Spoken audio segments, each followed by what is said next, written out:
if now you're at least okay.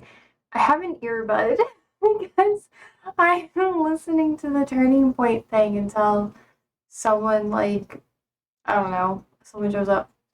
I guess we could watch it together, but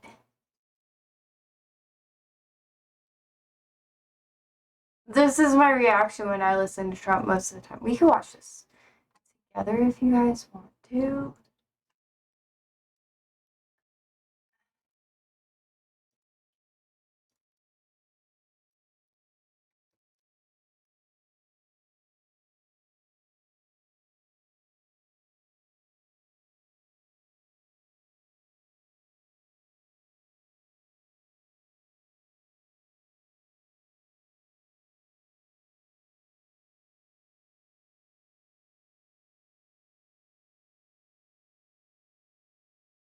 Talking about autism now. We're going to be talking. Now you guys get to listen to the pain with me.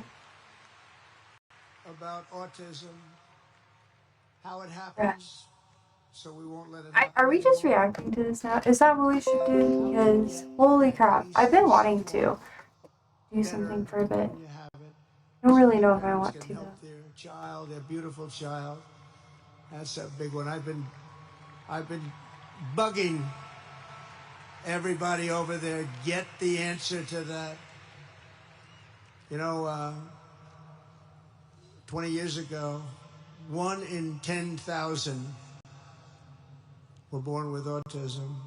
My God, he's talking about autism. The most recent survey says 1 in 12. How bad is that? My God. That's for young boys, baby boys, but also girls, a little bit better. It's about 1 in 20. But we can't, because obviously there was something really wrong, and we think we know what that is. It's going to be, I think it's going to be one of the most important news conferences I'll ever have, and I look so forward to it. It's fucking crazy. This is going to be actually crazy. And you know who else looked forward to it? Because he knew. I tell him a little bit about what was going on. It was We're Charlie. still playing Hollow Night front after row this. center, believe me. So y'all know. I'll be missing him tomorrow. It was such a big deal for him too. But oh my God. He brought together Donald Trump, Bobby Kennedy, right here in the great state of Arizona 1 year ago. Remember that? What a night, what a day that was. I need to keep like a straight face. And it was Charlie who was among the first to speak to me about a man from Ohio. I've been listening by the name of J.D. Vance. Have you ever heard of him? He's doing a good job.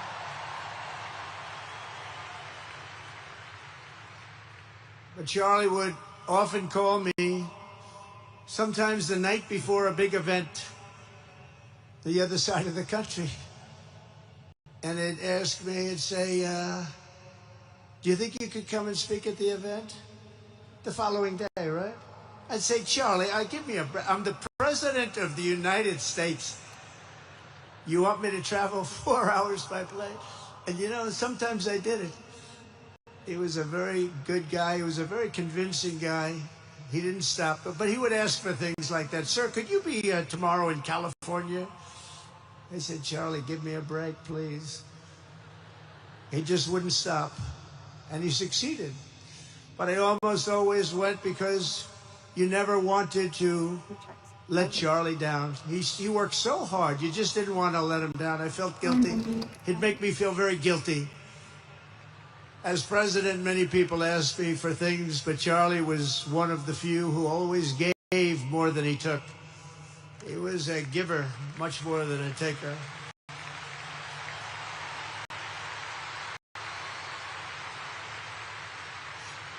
And no matter how big Charlie became, no one was too small for him to notice. He was good to everybody. Didn't matter.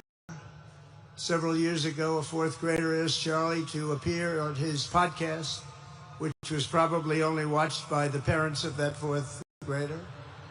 And Charlie, who was actually pretty hot at the time, to be honest, he agreed, and the boy asked for advice. Charlie replied, the left. I call it the radical left. I call it sometimes the radical left lunatics.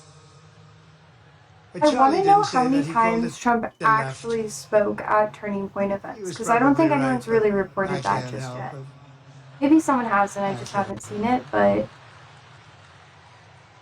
I don't think he really actually So he dropped said anything the at the left, hat to radical left go lunatics may have all to an event the for money in Charlie the Kirk. world, but they can never outwork me.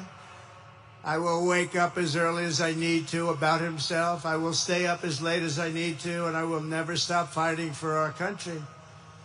And he did this until his dying breath. That's what he was doing. That's what he was doing. Think of it. Wow. What a We are horrible Charlie Kirk moment. I was in the wristband. Oval You see Office that when I ads heard on they this? came in, This and is Reuters, it by was the like a way. surreal experience, a terrible. I had some very Maybe they're big being people like in the Oval required to Office, have this, but and I was in the midst of a very important conversation for our country. Big people, the biggest. And I said, "You have to leave now." When they told me that, they told me in front of a group of very powerful people. I said, "You have to leave now, right now, please.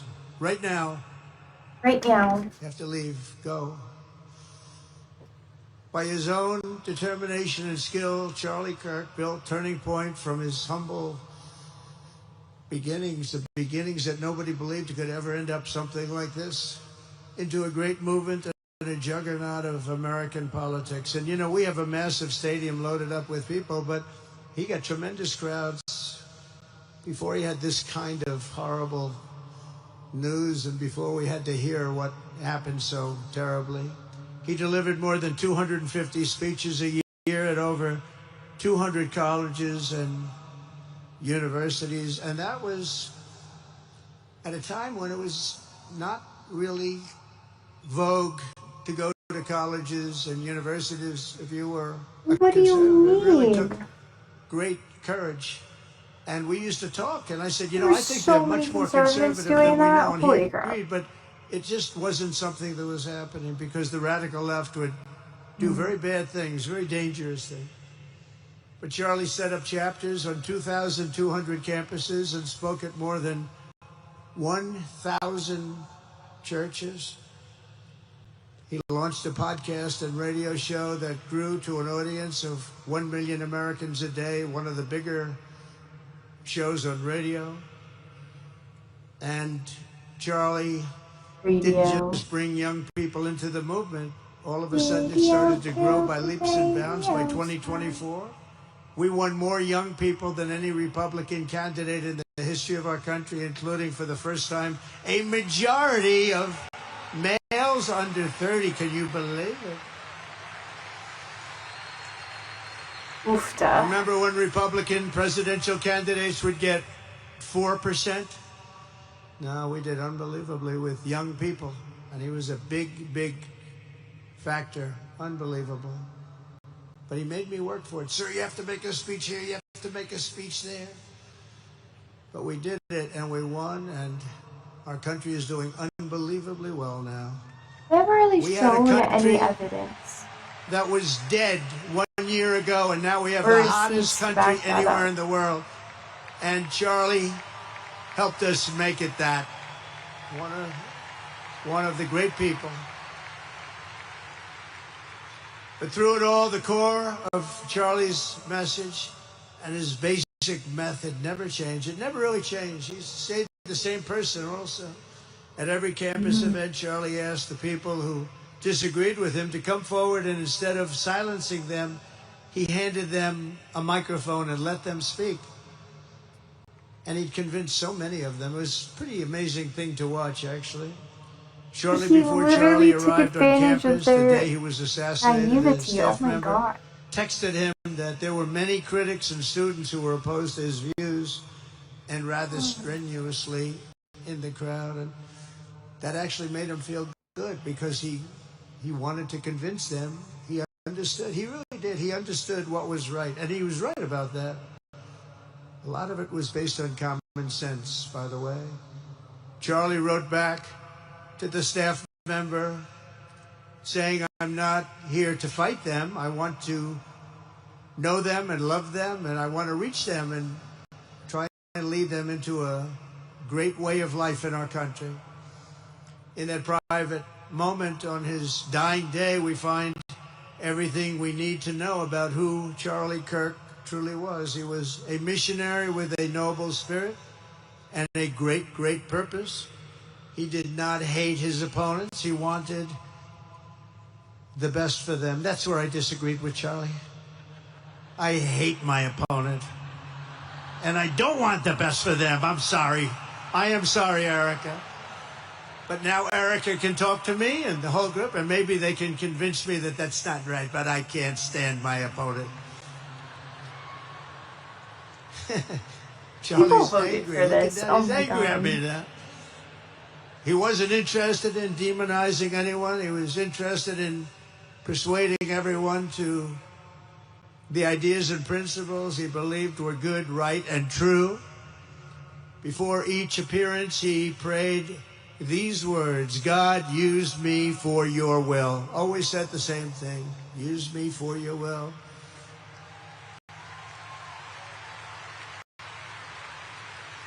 And that is exactly what God did. When you think, that's exactly what he did. The more success Charlie had, and he was getting more and more successful, the more dangerous his mission became. On campuses all over the country, his quest for open dialogue was met with menacing hate.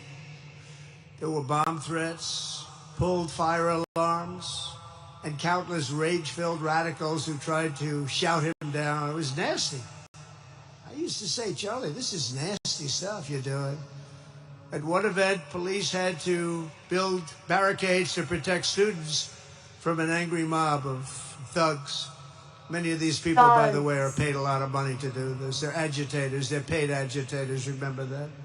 Oh, When you see they no all have the evidence, same though. beautifully No printed evidence sign. of that. Every sign is identical, comes out of a top-level print shop. That's not the signs that are made in somebody's basement. Those are paid for by very bad people, and hopefully we're going to be finding out through the DOJ who those people are.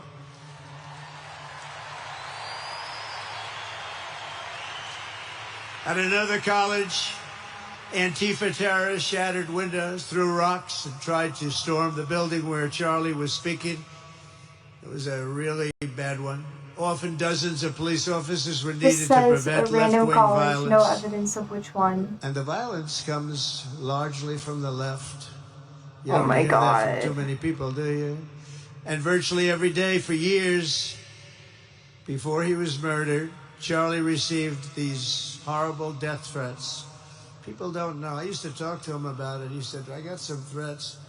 He always felt that when they actually made the threat, they were not the ones to worry about. The ones to worry about were the ones that don't make the threats. And I think you know what I mean. He knew the risk, but he and I shared a certain motto: never back down and never ever surrender. Just don't surrender, never back down. He believed in it so strongly. So strongly. And he's right. He's totally right. The radicals and their allies in the media, sometimes referred to trying to make it as political. I said, mean, this the whole fake thing has been news political the media, entire time. tried to silence Charlie for a Absolutely simple reason. ridiculous. Because he was winning, and he was winning big. He was taking over college campuses. Colleges that had, in theory, only very liberal, or as they like to say, progressive. I call them liberal, but they like to call themselves, because such a beautiful word, progressive. They're the opposite of progressive, if you think about it. But they were really nasty, and he would go into these colleges. All of a sudden, within 2 years, 3 years, they turned into bastions of conservatism. It was really quite amazing to see. They lied about him because they did not want you to listen to him or to learn from him, because what he was talking about and even preaching made so much sense. Everywhere he went, he won the debates, he won the hearts, he won the minds, and yes, he won the elections for people. He helped us, he helped other people. We won the biggest election in the history of our country, I believe. This shit's crazy. I can't lie, I died laughing when he said it. Yeah. Charlie Kirk was It's just without a so doubt fucking among the crazy most right now. influential figures in the most important election in the history of our country. The election of, Hi, that beautiful day, November 5th, 2024. Do you remember that day? It was 9 months ago. Yikes. What a day that was. I can't believe people take him seriously. I mean, we had a pretty good day in the first one.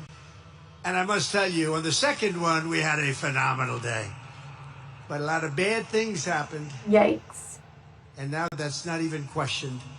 They cheated like dogs, but we got them back, didn't we, huh? Got them back. Oh my god, why does he always have to be But like we owe he's under Charlie attack all the time? a profound and eternal debt of gratitude now. He literally Just like is calling for Charlie violence, and and people Erica just don't made give a Turning fuck. Point Like, hot. literally, Darius, I've just been sitting here, I've been watching this all day, and almost every single speaker who is a politician has been talking about this crazy shit. Even the apolitical people have been doing that too. Yeah, he's literally been calling for violence towards the left, like, the entire time. Arbor says, you know what, I like birds more and more the older I get. Crow's really smart, yeah. I also saw a bit of this and I'm disgusted with my fellow humans that birds look real good in comparison. That's We fair. are I like looking birds at a too. country that has the Sorry, chance sis. to Did you hear him say the left is the most attain violent a and he level wishes his enemies the worst like that... never before. Yes, Tariffs he's are seen it. making us rich again. No, it richer literally than is. It is a anybody ever dog's thought was You're possible. fucking right, Darius. I was here. I was like... And the only one challenging oh my them god. are people that hate our Bro, country this or shit's foreign fucking countries crazy. that are paying a Every price time because they did I the same listen thing to to us him, for years. I like fucking sit here and I'm just like, oh my god, he just fucking said it. And then people are like, oh yeah, because a lot of Christian rhetoric is like, oh, you need to forgive the people who harm you. And Trump is literally all about vengeance. And they're trying to make him like a Christian holier than thou man. But then he's like, I'm a vengeful person, I want to do whatever. And it's insane. Darius says, I'm not reactionary, but I'm pretty stunned at this TBH. This is insane to me. This is like, it feels like when I was in church growing up. This is what it was like for me. Us, but we're making a rule for thee, money, but not for me mentality. Richer and richer. Richer and we're taking care of our people better and better when we do that. And we can take care of other countries better and better. But we're doing unbelievably well. The tariffs have really been a hold. The election was big, but the tariffs, because of the election, came in. Remember, do that to us. And Charlie understood that. He saw the money. He saw what was coming into our country, and we can use that for Medicare, Medicaid, Social Security, I know. all of these things that we fight so hard for. I'm sorry. And that's exactly what's happening. The numbers are incredible. When the news finally came out on election night last November that the race was officially won, came out pretty early in the night. How long Charlie is he gonna was fucking live speak? on camera. In that moment, he was overcome with emotion. I've never seen him like this. He was so happy. For a long while, he said nothing. His eyes were filled with tears, and then he buried his face in his hands, and he started crying. That wasn't the Charlie I knew, but in thinking about it, it actually was the Charlie I knew, because he had a tremendous heart. He just wanted what was good for our country, and he saw us going in such a horrible direction. He doesn't even talk about like any positive memories that he has just between him and this was and so Charlie. Beautiful. Erica put a MAGA hat on to cover his bowed head. I like that very much. He's MAGA. So fucking Does everybody love MAGA? Shit. Make America great again.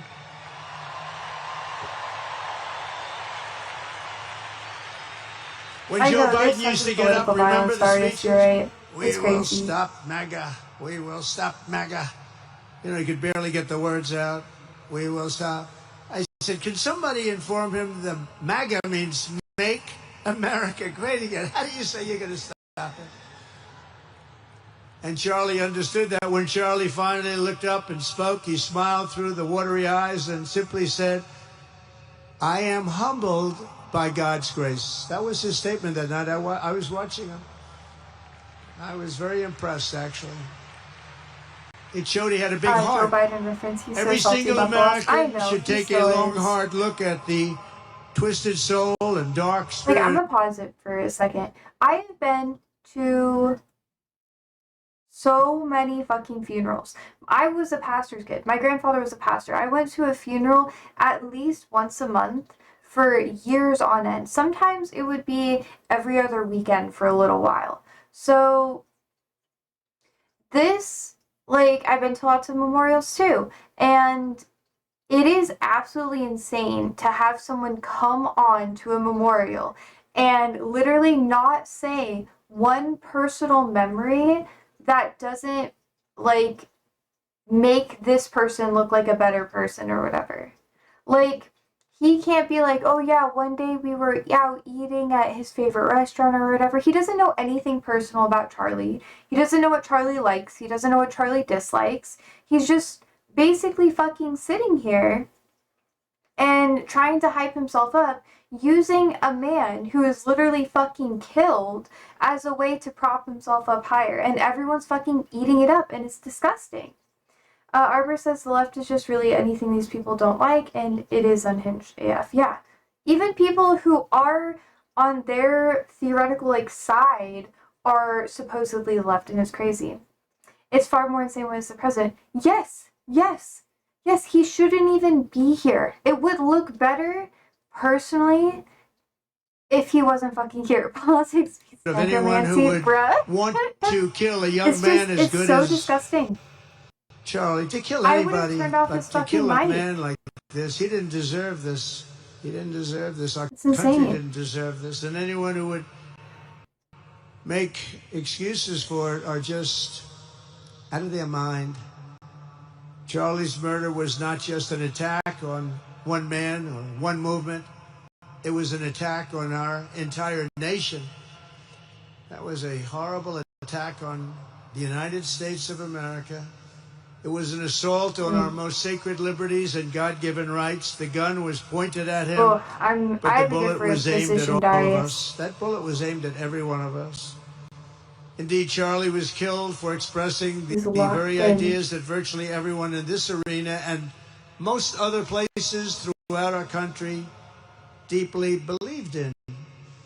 But the assassin failed in his quest because Charlie's message has not been silenced. It now is bigger and better and stronger than ever before, and it's not even close.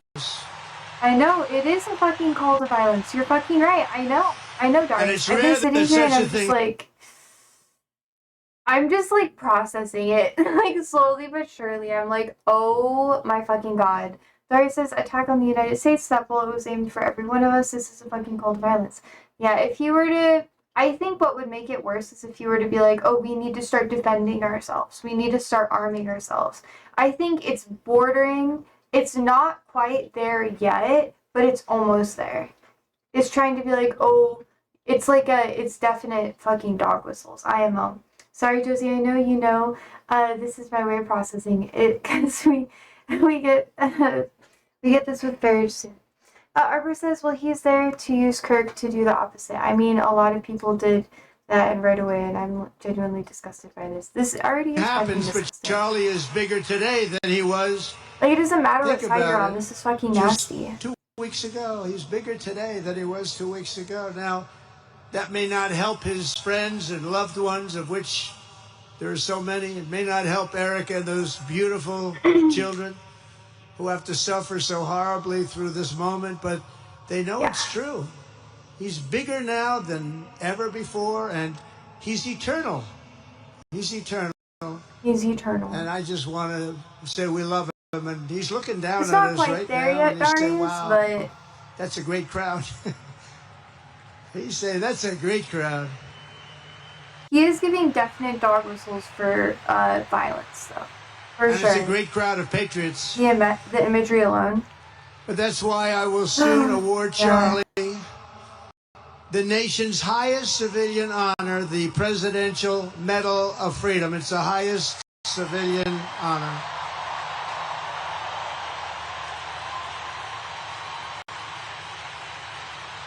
Great crowd of patriots. Bro. I'm just disgusted and we will do by all the ceremony at our beautiful White House in a very safe Washington, D.C. That girl is just sitting there. She's like, a place that Charlie truly same. Yeah, we stopped the crime in Washington. Took 12 days. Oh my God. Now you can He's go to just restaurants. You fucking can trying to walk prop down the himself middle up. of the It's street with your disgusting. wife. You can have your wife walk alone down the middle of the street. She's going to be in good shape.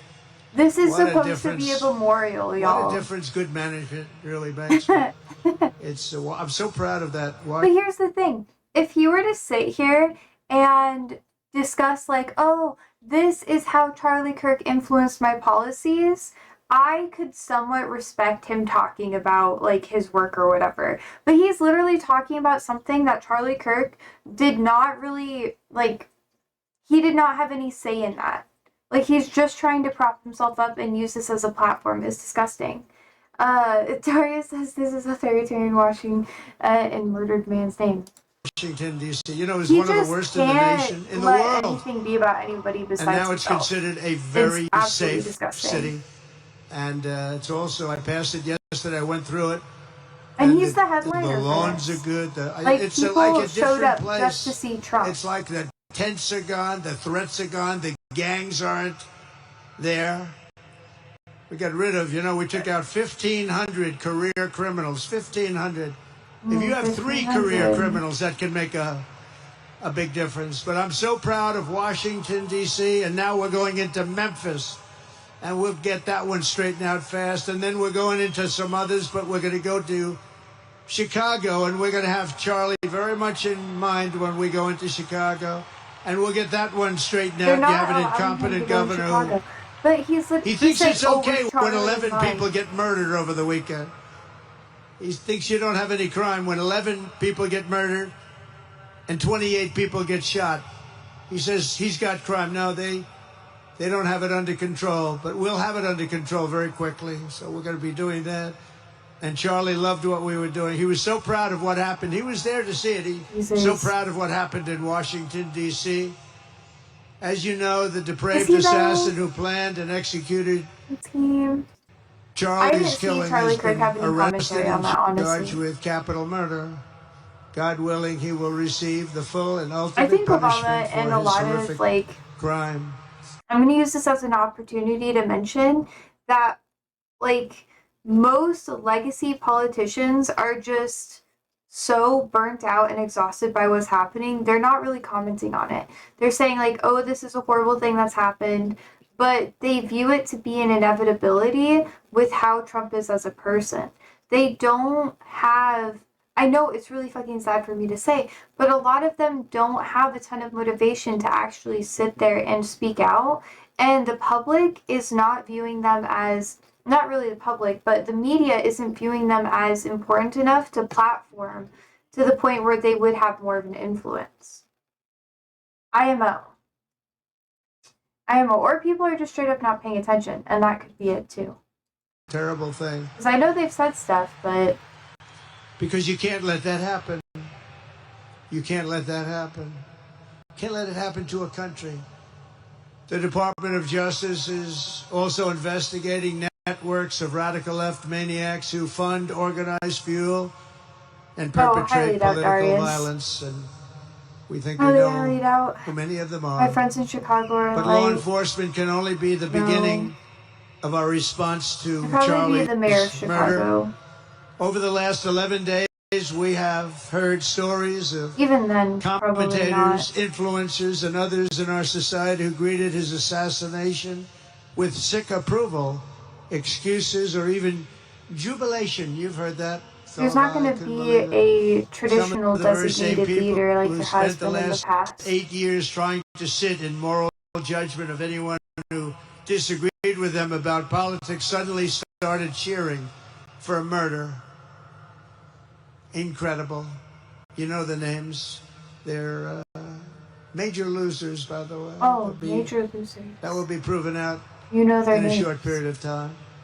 Some of the very people who call you a hater for using the wrong pronoun were filled with glee at the killing of a father with 2 beautiful young children. And the same commentators who this week are screaming fascism over a canceled late-night TV show where the anchor had no talent and no ratings. Last week, we're implying that Charlie Kirk deserved deserved what happened to him. No side in American politics has a monopoly on disturbed or misguided people. But there's one part of our political community which believes they have a monopoly on truth, goodness, and virtue, and concludes they have also a monopoly on power, thought, and speech. Well, that's not happening anymore. We've turned that corner very quickly. Tragically, atrocities of this kind, and kind that we saw in Utah, of all places, are the eventual consequence of that kind of thinking. That happens so many fucking times. If speech is violence, then some are bound to conclude that violence is justified to stop speech. And we're not going to let that be justified. The tradition of reason and open debate that Charlie practiced is not a pillar of our democracy. In many ways, it's the basis of our entire society.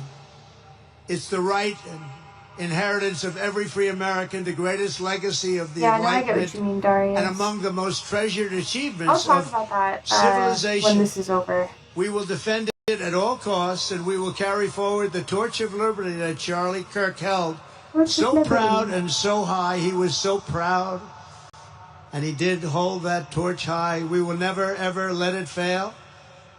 We will never let it fail. But we're going to raise it higher than ever before. It's going to be raised, and this is the beginning, perhaps.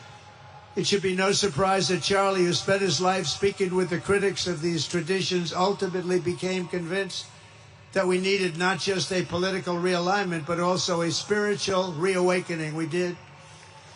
And we have to bring back religion to America, because without borders, law and order, and religion, you really don't have a country anymore. We want religion brought back to America. Like, we want to bring God back into our beautiful USA like never before. We want God back. This is actually fucking crazy. Charlie would have been so pleased to hear his friends and colleagues today giving testimony and giving glory to God. He's speaking for someone who he can't even say a positive personal story about. Millions of Americans, young and old, heard the news and dropped to their knees and started praying. This is disgusting. Even many who rarely prayed asked God for a miracle. Please, God, save Charlie. But although Charlie's time with us on earth has ended, those prayers for a miracle have already been answered.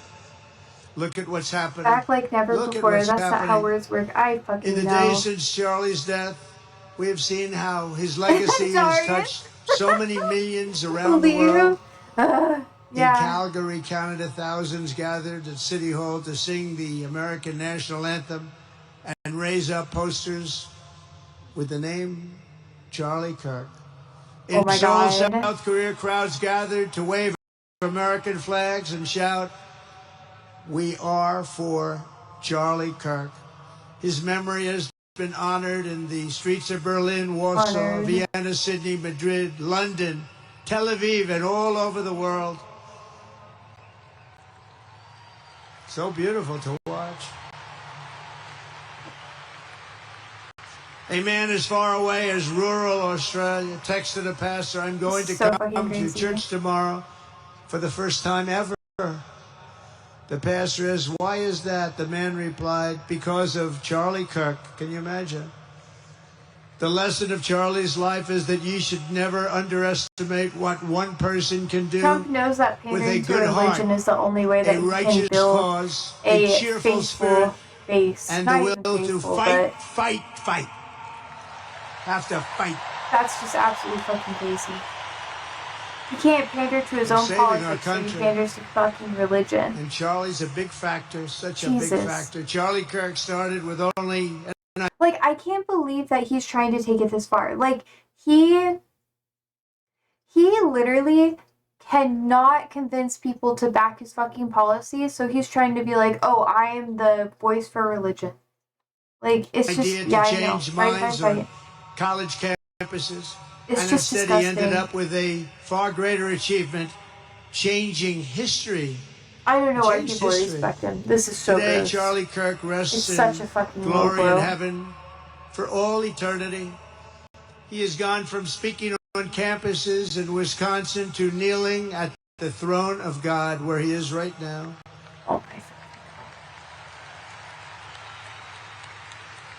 We grieve for the friend and leader that we have lost, but we go forward strengthened by his faith and bolstered by his courage and inspired by his example to defend the country he lived for the freedoms he died for, and the values in which he so deeply believed. He believed in values that we should all believe in.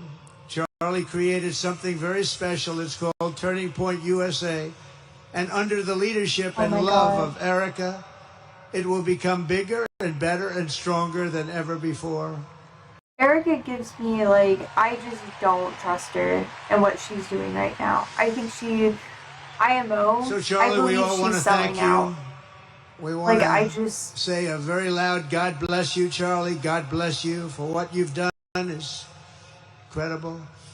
And God bless Erica and the children. God bless the United States of America. And can I ask Erica, please come out. Erica, please come out. Thank you. My fucking God. Are you fucking serious? But anyways, in the meantime, George Floyd was literally murdered by a fucking police officer, a representative of the state government. Kirk was fucking killed by a random fucking dude who he had no affiliation with personally, or who didn't even hold a government fucking position. The power dynamic is what made George Floyd's situation so fucking massive. It is not even close to being equatable.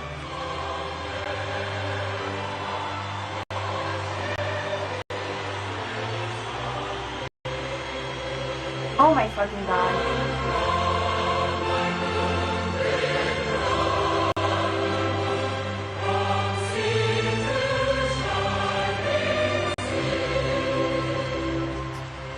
It's exactly what they're trying to do with Craig. It's not the same though. Having someone in a government position, thank you very much, everybody. Killing a civilian is different than a civilian harming another civilian directly. At most, they could call it a hate crime. At most, but even then, there's not a lot of backing for it because there's no fucking manifesto or anything like that.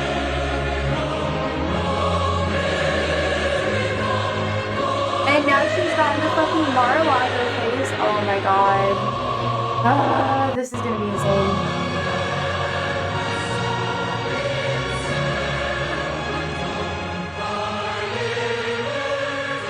Yeah, big difference. Also shows in what the protest was against /for. Yes, exactly. They're trying to elevate it to the same level of symbolism, which is why it's not going to last through time. No matter what they do, this is going to be a shit stain on fucking America's history. They can't change that. You can't fucking change that.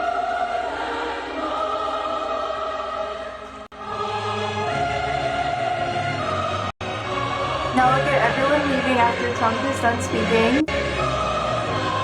Is there anything else even planned? Holy shit. Sorry, I'm cursing a lot. This is what I do when I'm listening to Trump during my day. This is why I got to stream earlier. Then we could react to this shit together, because holy fucking crap. It's what I want to do. I'm kidding. I'm kidding, y'all. Don't you feel embarrassed watching this? No.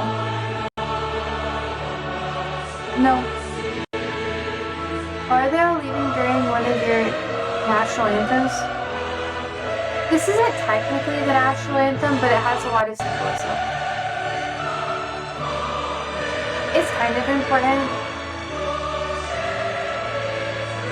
I just sing this all the time in choir too. The rendition of it's kind of goofy, but maybe they had Trump as like the closer. I hate how the Sopranos are like trying to do that. That was so unnecessary. They should have had the altos come in. That's like my personal critique on this. Is it done now?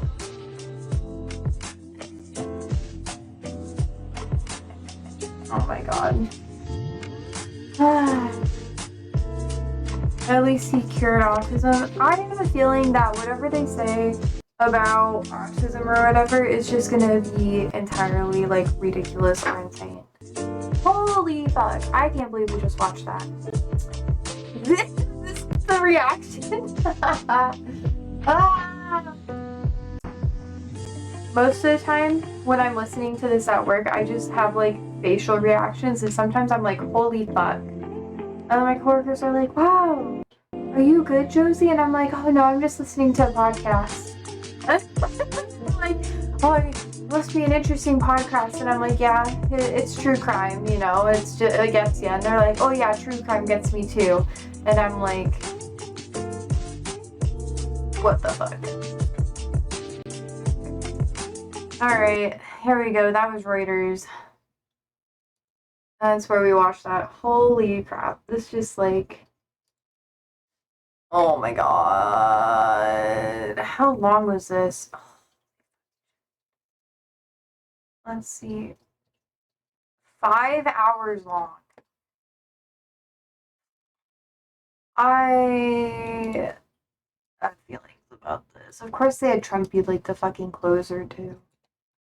Yeah, I thought it was so fucking weird. They treated it like a Sunday service.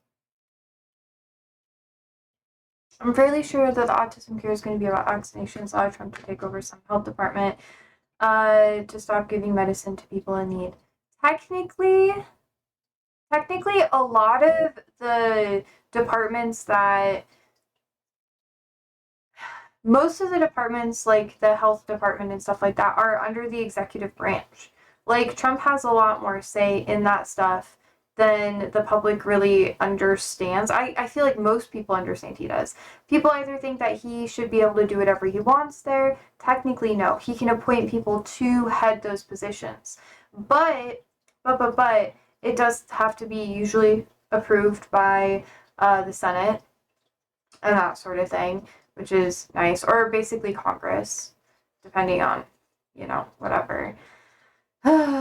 But for the most part, it's just Trump has a lot more say, and technically it falls within the executive branch, which is why he has the ability to do more stuff. So he can leverage a lot of stuff, or at least he is choosing to leverage what he can within the executive branch and push boundaries, because for the longest time, a lot of those positions were seen to be nonpartisan, like the head of the FBI or the head of the health department or judicial committees and blah, blah, blah, blah, blah. Like, everything, or the Department of Justice, sorry, that's what I should say, I apologize. But all of that is supposed to be more nonpartisan than anything else. And he's just taking it to a whole different level. The autism registration, I don't think they're actually going to do that. I don't think they'll be able to. I think it's gonna meet the same level of problems that they've had with like gun permit registration. I can see a lot of people trying to take it to court and arguing it in not the same fashion, but in a similar way of being like, hey, having a database of people's mental health issues is a way for the government to specifically target people, and that is, they can, yeah, they can twist it. Yeah. What is Lalo and Gal? What is that?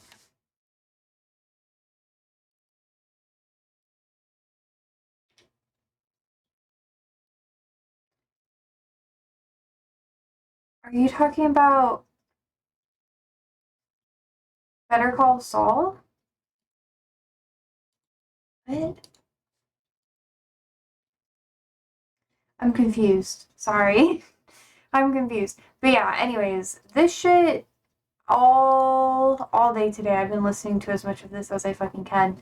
And it's been really frustrating to say the least. I've just been not having a good time with it. Oh, Lula.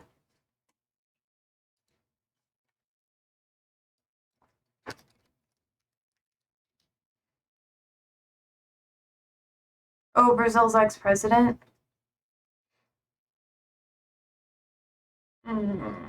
Yeah. Oh, for corruption? Yeah. I've heard about that. A gal's another term for jail will be sometimes easier. Lula was president of Brazil, who just got imprisoned for a coup. Yeah. Lula is currently president. Is current president? I didn't think so. Anyways, you guys are deflecting. You are changing the where I want to go with this. But anyways, I am all in all extremely just fucking pissed off with how this was handled.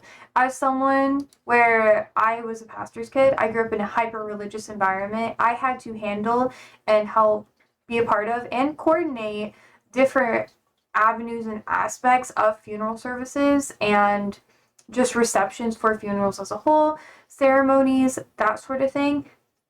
If this shit happened and I was in charge of the sound system or helping out with that, I would fucking cut the mic. Because you should never, ever make someone's death about your own, like, political or social advancement. Like, that is just so fucking disgusting. Like, it is just disgusting. That is just how I feel. Now, Darius, what are you talking about? What are the charges do? So I was gonna. Bro, what are you doing? What are you doing? I feel like you're on a whole nother realm right now. We're still on Turning Point, yo.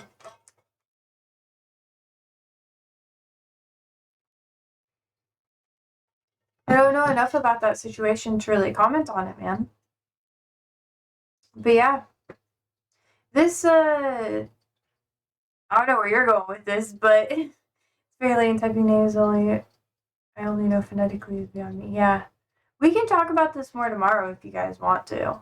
Like that sort of thing. But this whole Turning Point situation is absolutely fucking crazy. Yeah, that's what happened, chaotic.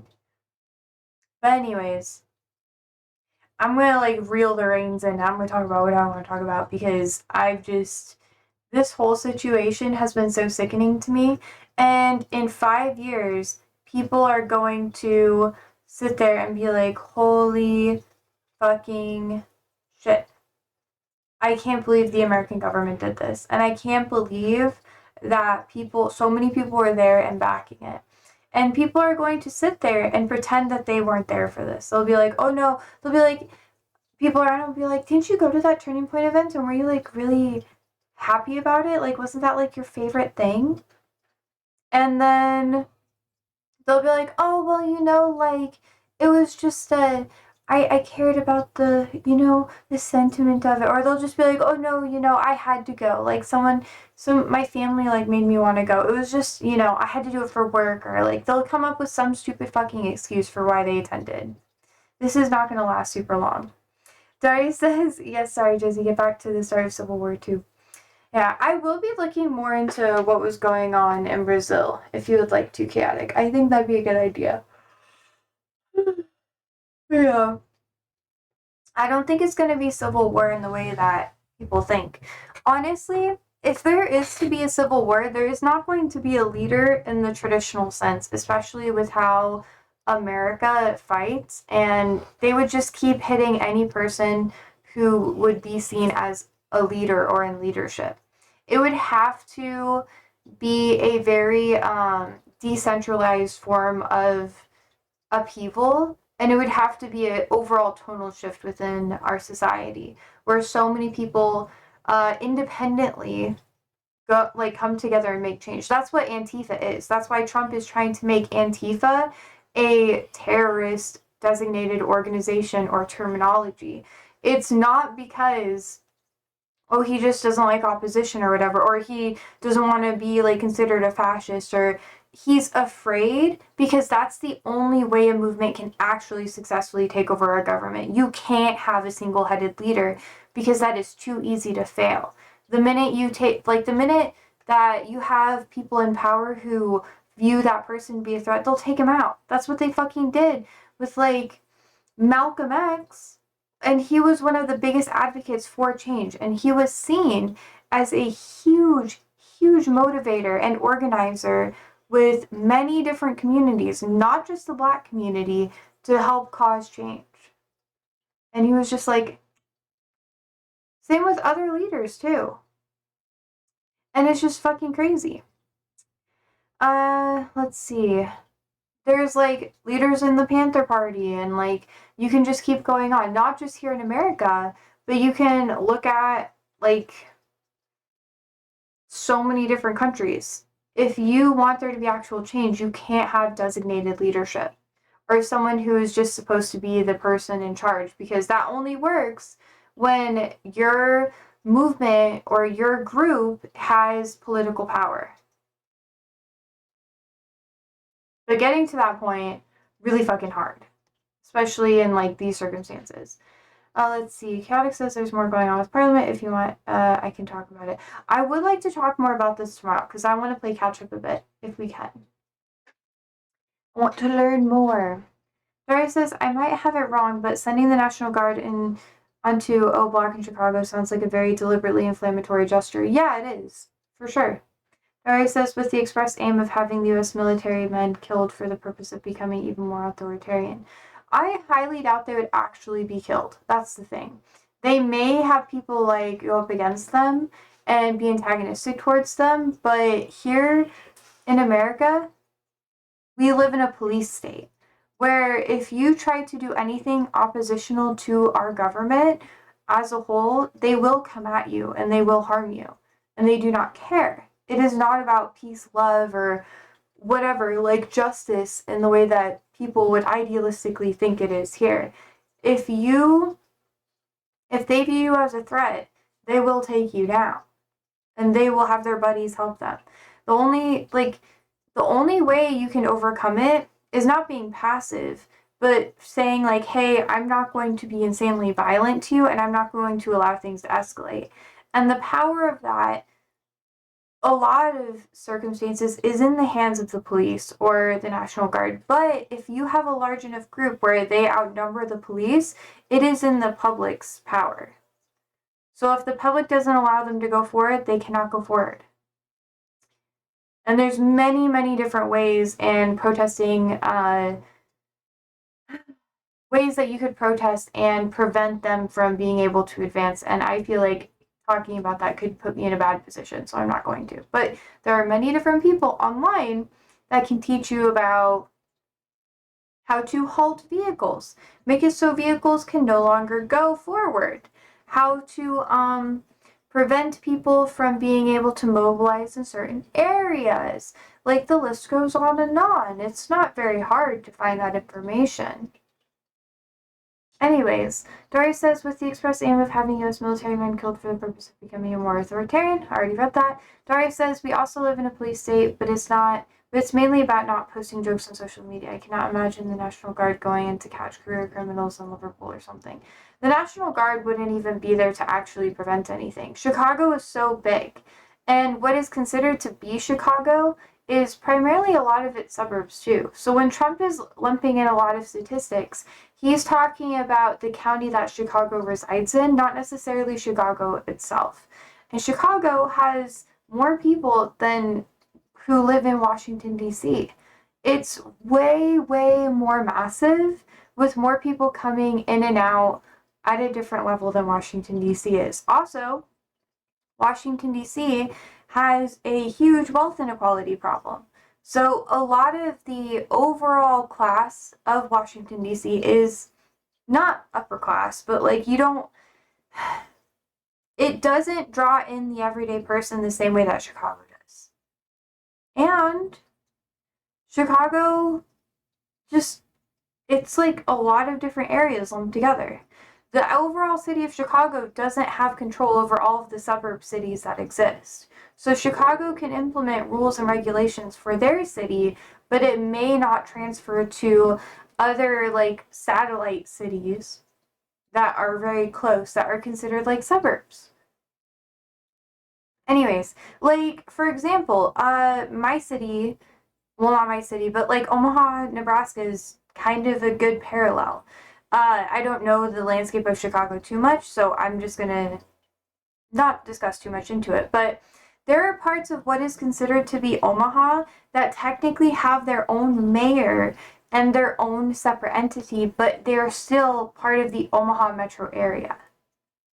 There's like 3 different cities that are all lumped in. 4, technically. But yeah, it's a whole different conversation. Chicago has far more. So it's not like the mayor can just do everything. That's just not how it's going to work. There are other cities where they have to pull their weight too. Let's see. Barry says, am I right? This mainly is based off UK drills. Chicago has wild gun crime, drug crimes, etc. that is more prevalent than other big cities. Not necessarily. Like I said before, it's not always in Chicago itself. A lot of the issues that happen are dispersed through many of the other suburb or satellite cities that are considered to be part of the Chicago area. And not all of those cities pass the same regulations in the same way that Chicago does. That's just how it is. So it's far more complicated than Trump is trying to make it out to be, or most of the Republican Party. What's seen as the most dangerous city in America? Is it Baltimore or something? It really depends. Like, honestly, it really, really does depend on what you're doing. Like, are you a tourist? And most of the time, it's the region of a city and not necessarily the city itself. Like, people have said New Orleans has, like, a lot of problems or whatever. New Orleans. And, I've been there a lot. But I think that's, like, mainly a lot of that has to do with, like, racism and people pickpocket or whatever. But I wouldn't say it's Baltimore. Like, most dangerous cities in the US. Memphis, Tennessee.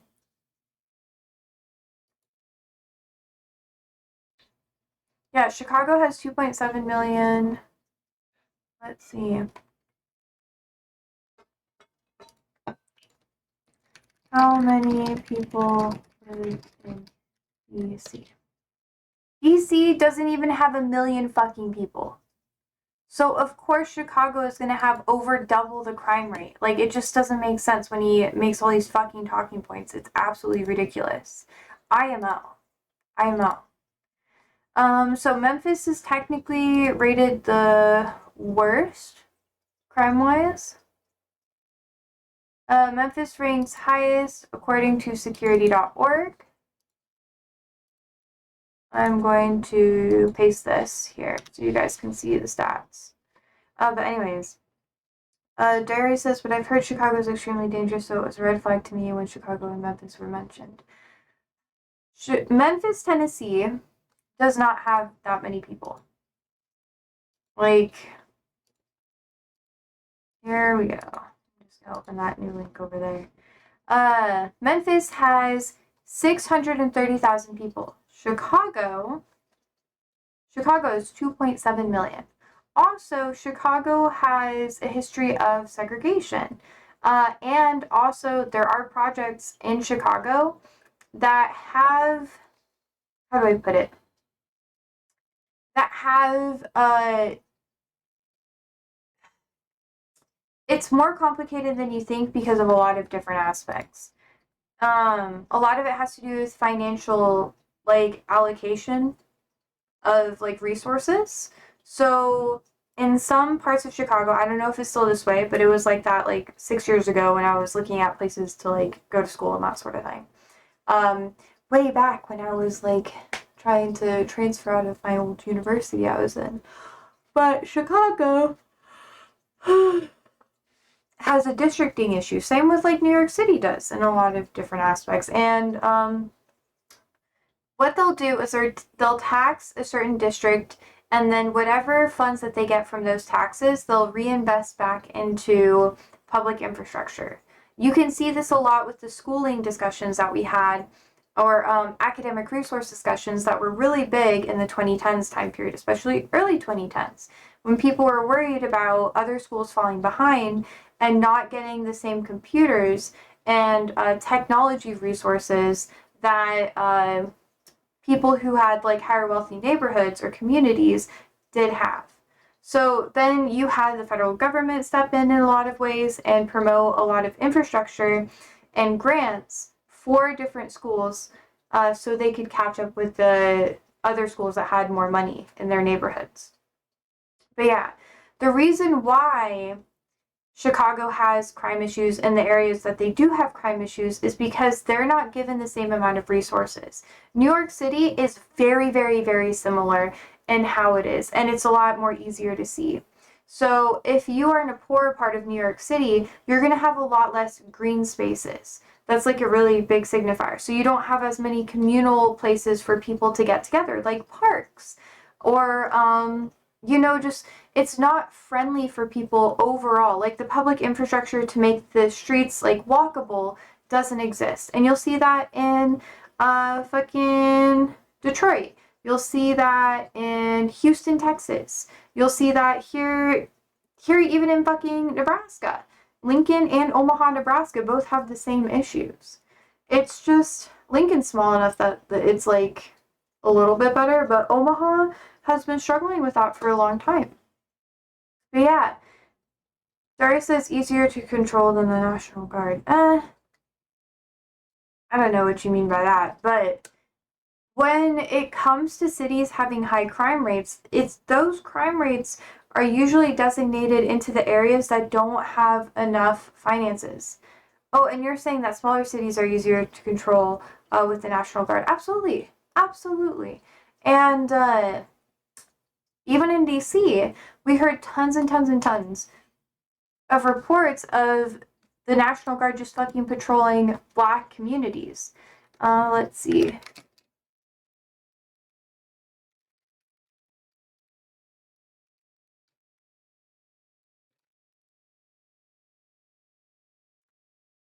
See.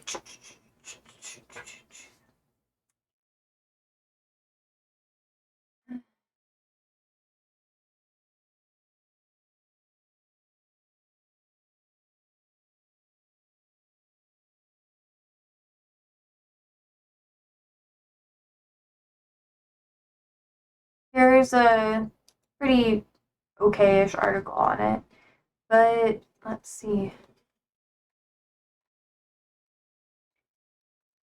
I feel like we could find a better article.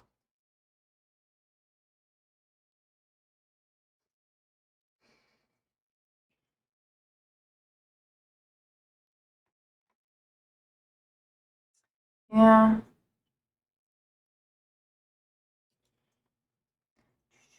A lot of it has to do with yeah, I'll be able to send you more of it later because there's a really good article that I'm just not finding right now. Anyways, that'll be for a later date because I want to back that up, but I'm just gonna be wasting time searching for it the entire time.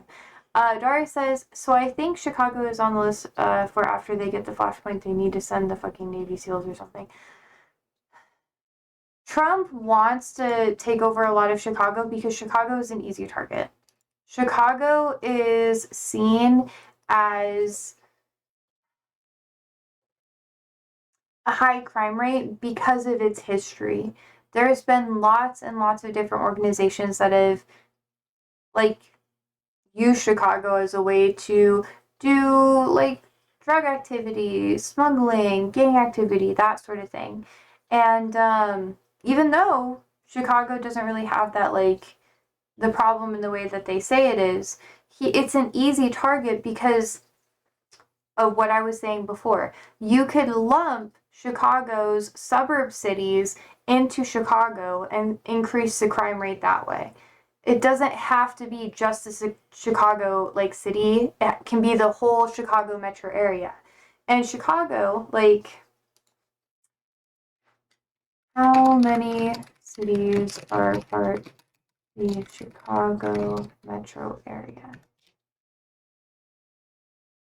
The core city, satellite cities, Naperville, Aura, Elgin, and numerous other cities are included as well. But Naperville, Elgin are like Chicago, Naperville, and Elgin are the big tri ones that are like the most influential. But even then, Michigan City is considered part of it. Kankakee, Ottawa, the list goes on.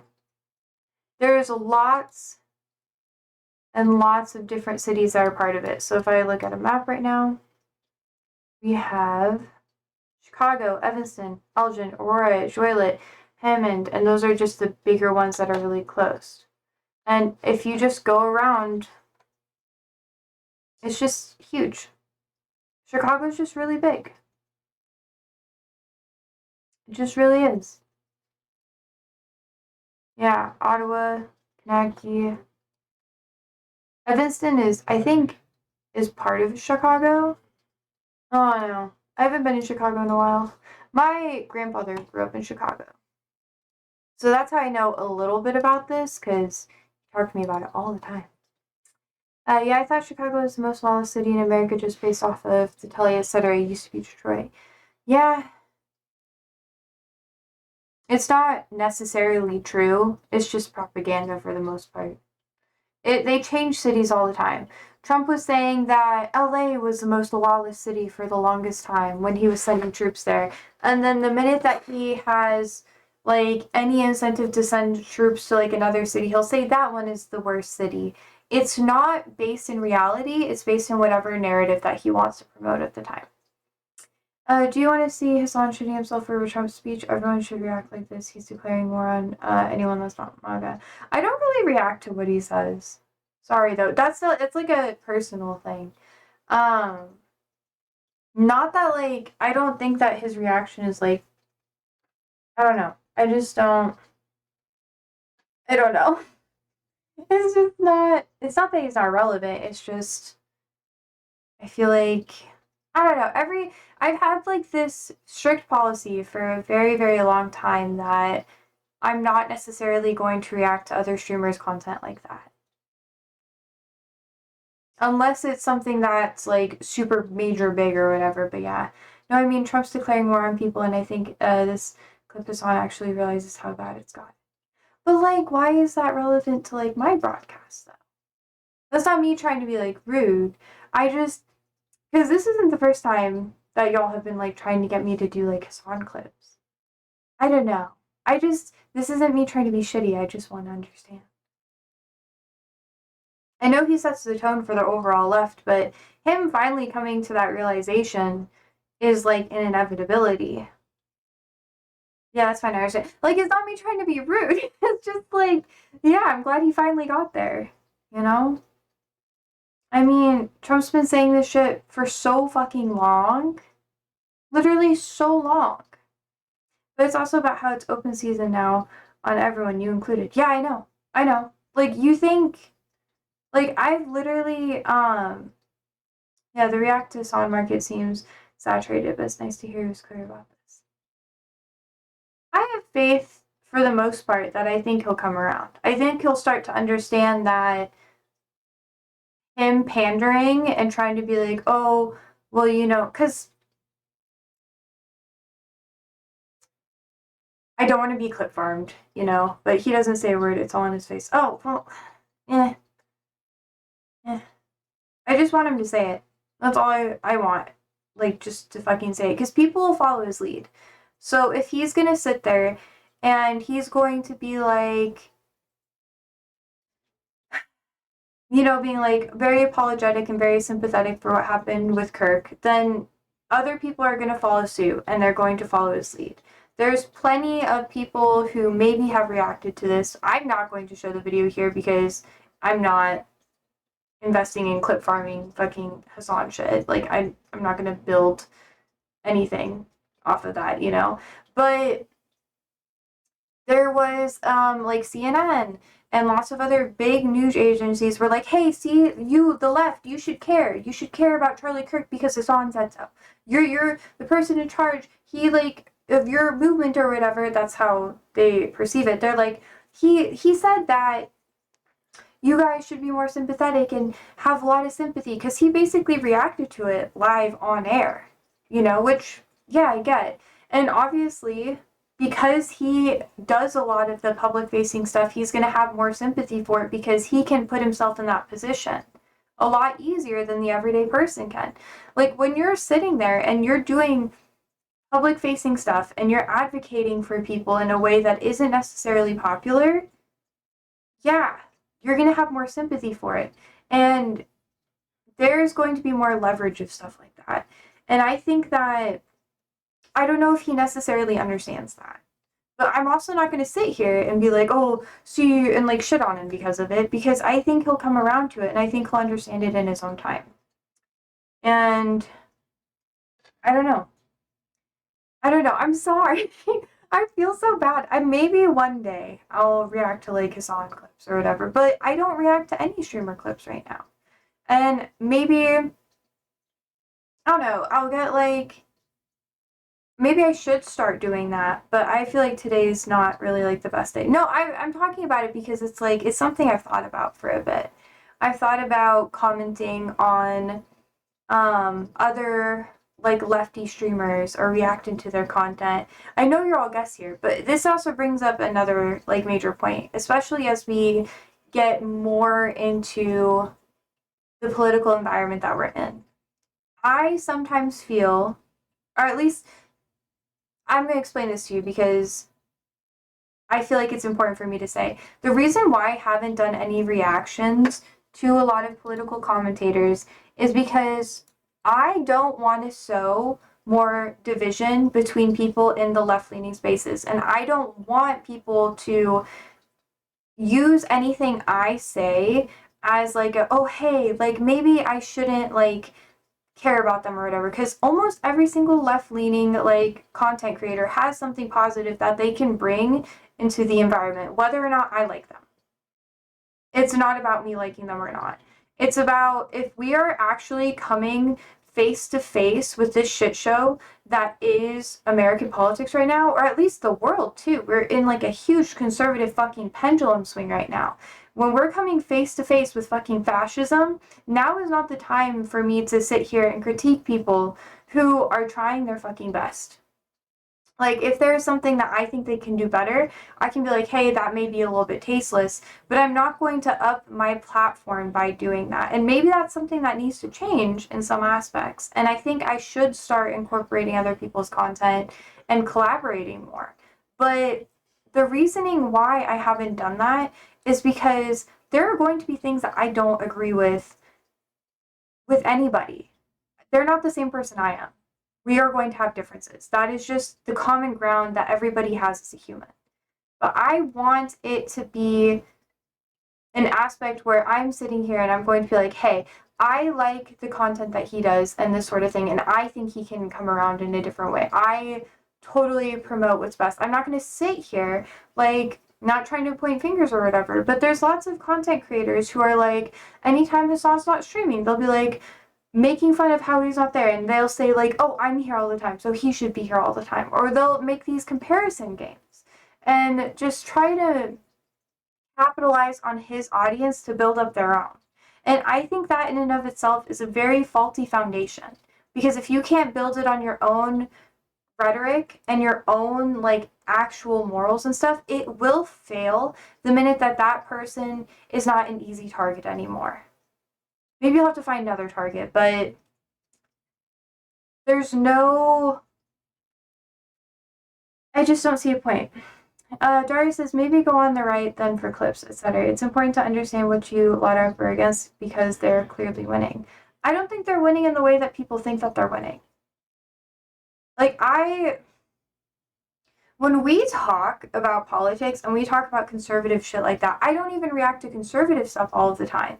Not because I'm trying not to dog on people, because the reasoning I don't react to either side is different. I do think I should start reacting more to conservative content, and I do plan on doing that. If you guys give me stuff, then I will.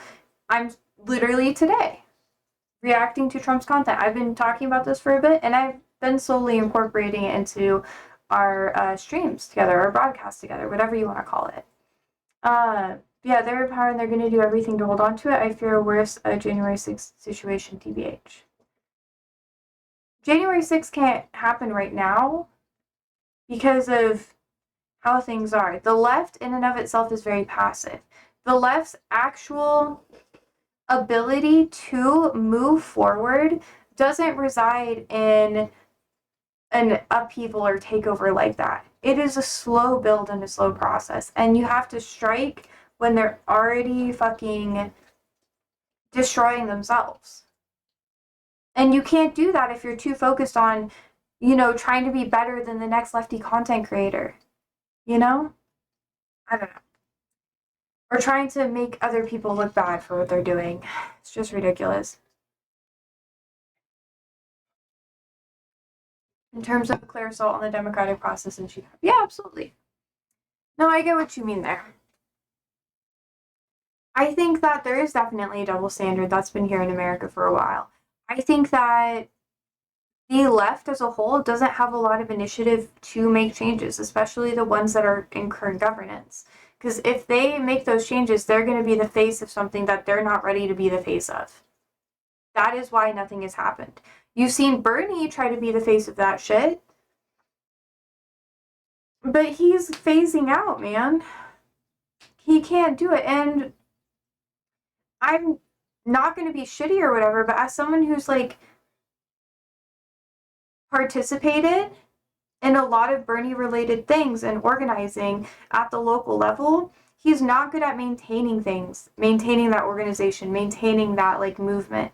He's good at starting it, but he is not good at allocating resources to keep it going. That's the problem with the left. It's all like, hey, here's a really good idea. Here you go, guys. Now you keep it going. But that's not something that's happening. It's like flash in the pan shit. And the conservative side is doing amazing at keeping that momentum going. Anyway, Starry says, it's so late here, Josie, but I really hope there's a strong reaction tomorrow to this absolute farce I just saw. Scary times, I'm sure, for you out there. Yeah, it is scary. But also, I don't think that people should necessarily allow for it to be something that digs them into a pit of despair forever. I think it should be something that doesn't ignite a flash in the pan. I think it's something that needs to be more long-standing. And if you sit there and you're just like, oh, like, this is how it is, and like, we just have to like build up momentum, you have to be consistent. And if the left is anything, it is inconsistent. It is completely inconsistent. The left, like here on the left, very inconsistent, not good at maintaining organizational stuff, because the minute there's a new opportunity, they drop what they already have and they just go to the next thing. And that's why everything's falling apart. There's little to no discipline. Like, and I'm not talking about discipline like disciplining people, I'm talking about self-discipline when it comes to people on the left.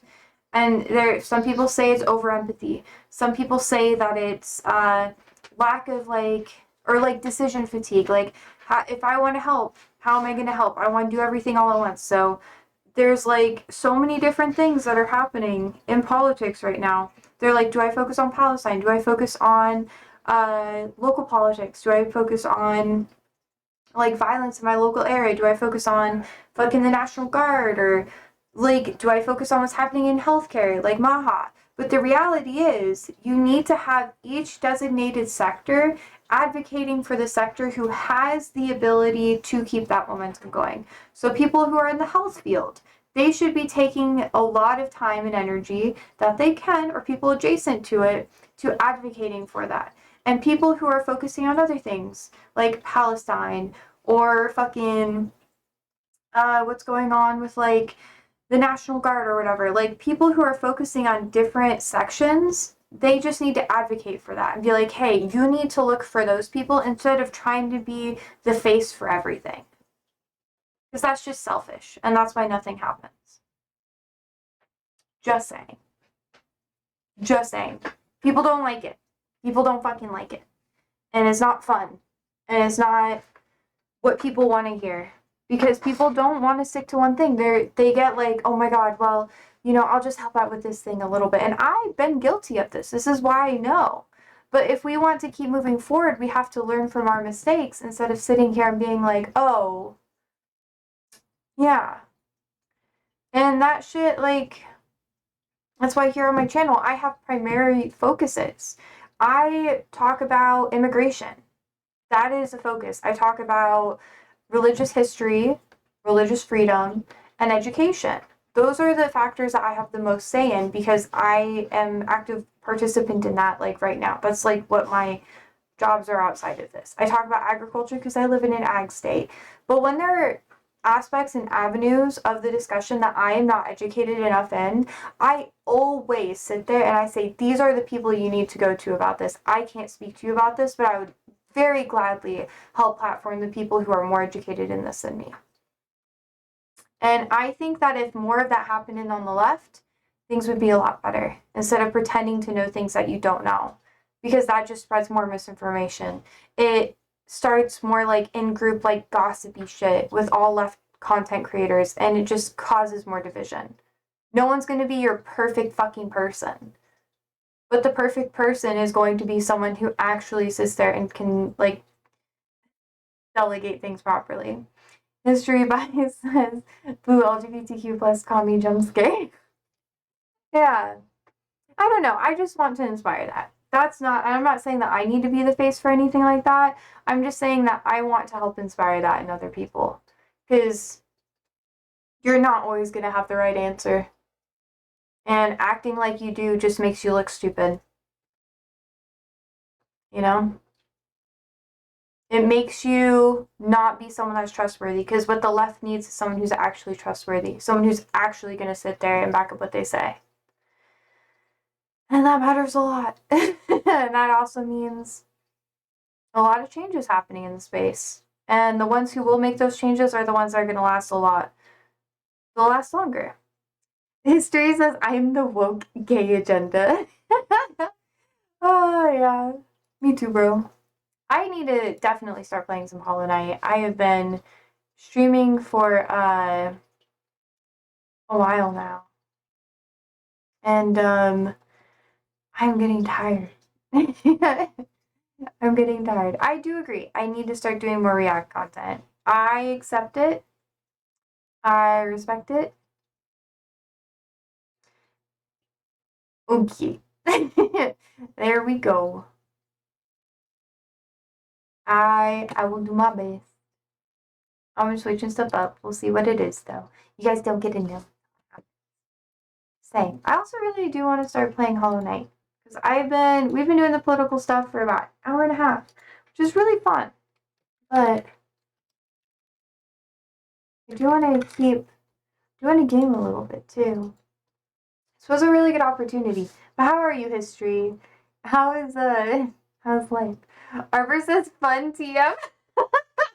I had fun. I mean, considering the circumstances, it fucking sucks, obviously, but it's nice to react to something and have you guys, like, actually, consume it with me. Otherwise, I'm just kind of sitting there all by myself, like, what the fuck is happening?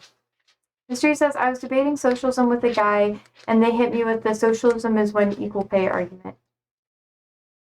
People don't even understand what socialism is. Honestly, when I was first getting into the left, I didn't understand what socialism really was. Or even anarchy, you know? Streaming has really helped me get more exposed to more content creators and communities that have really helped shift my perspective on what that is. But how did that go, history? Was that crazy? And also, I'm still going to talk to you guys while I game. We can still, like, chat about it. Anarchy when Molotov cocktail on cops. Exactly. They just don't know.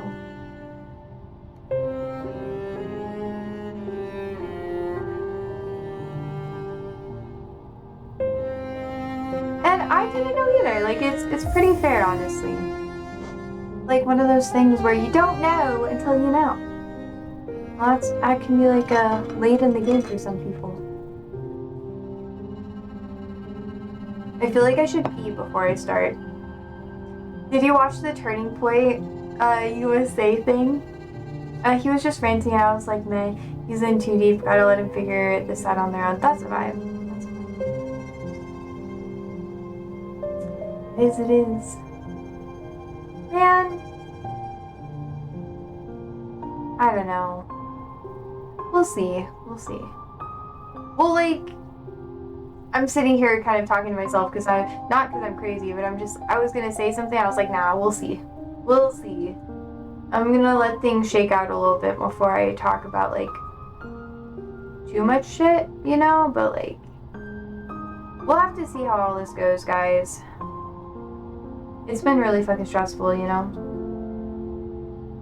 Hearing other people talk about politics has made me realize that the bar is in hell.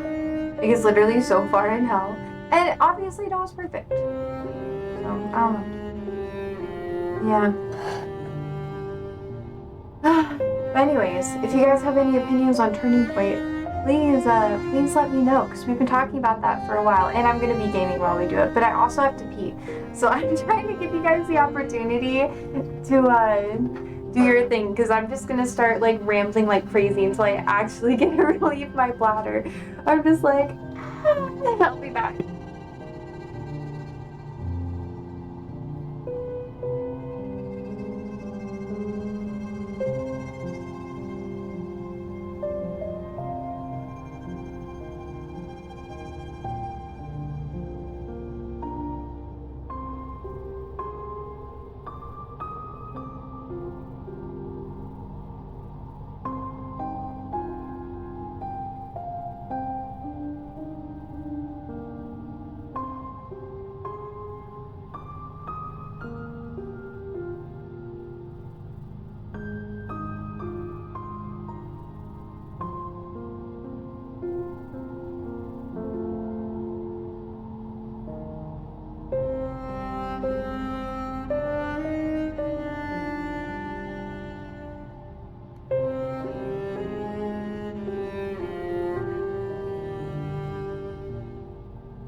Okay, I'm back. I had to put some lotion on my hands and take a piss. I feel much better. It was kind of a heated discussion, not gonna lie. That was pretty wild. Still lots of things. I think I'll probably talk about it more with you guys tomorrow. We'll see how it is, but yeah. Yeah, we'll just have to wait and see. Honestly,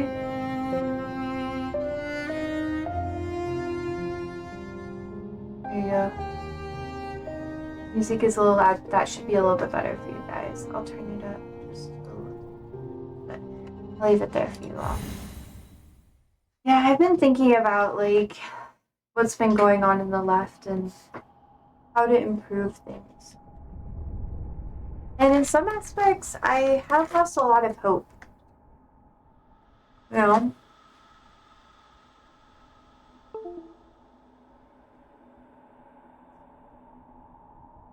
But in others, I'm more hopeful.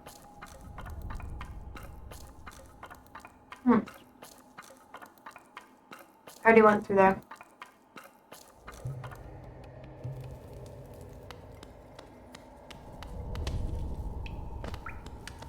I think a lot of people are upset because they don't really know what to do. And they want people to feel their anger with them, which is valid. I'm kind of the personal opinion that, well, not even of. In a lot of aspects, I feel that anger can cloud you and make it so you can't act properly.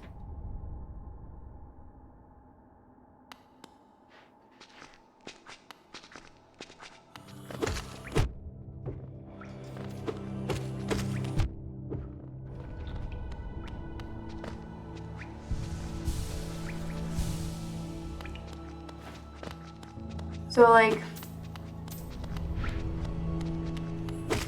At what point do we stop being reactionary and actually get stuff done? Always says, yeah, I'm not a fan of that stuff either. It's hard. I guess it can start action, but that too can go wrong easy. Yeah, especially on the left. There's not a central left-leaning organization that people can rely on to maintain consistency for the people, like how there is on the right. Right now, it's kind of like miscellaneous conservatives versus maybe like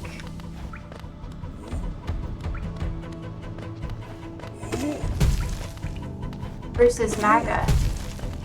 And the conservatives against MAGA aren't really, there's no organizing behind them. There's no like, okay, this is what we're gonna advocate for. Though, I do want to mention, the left has been taking a more unified approach against Trump and MAGA leadership in ways that we haven't seen in a while. Okay, let's see. Wait, can I go this way? I guess that it can start action too, yeah.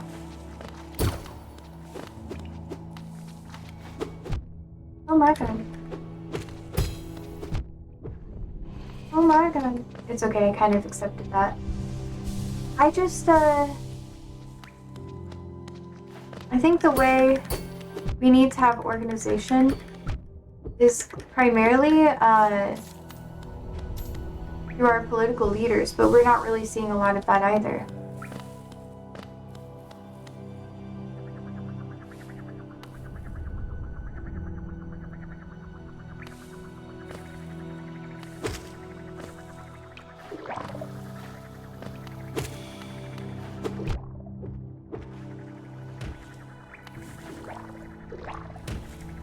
Shit.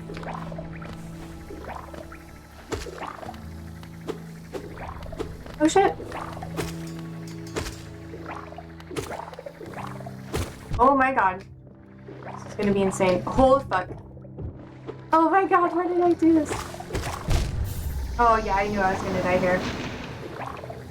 Yeah, I'll have to come back. It's okay.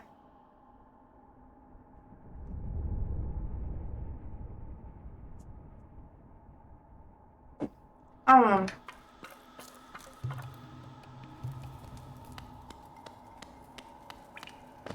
I'm not really the type of person who gets lost in the feelings aspect of things. I'm more focused on how do we actually solve the problem. And people don't like that. They just, well, people do, but most people just want their feelings validated. Which I can validate your feelings if you need, but that's only going to get you so far. At some point, you're going to have someone that sits there and like tells you the truth. And the truth is that if you don't try to help make things change, if you don't try to stand up for people, things are going to start getting worse, and you're going to be a part of the problem. And in doing so,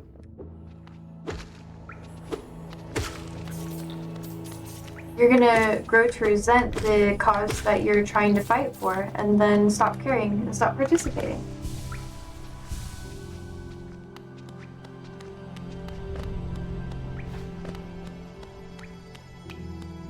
Come here, sir.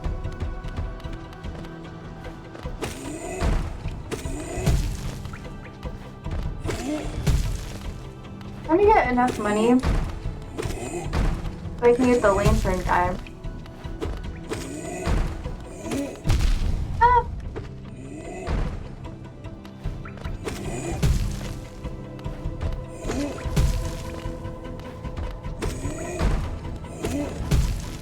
We'll have to wait and see if I can actually do that.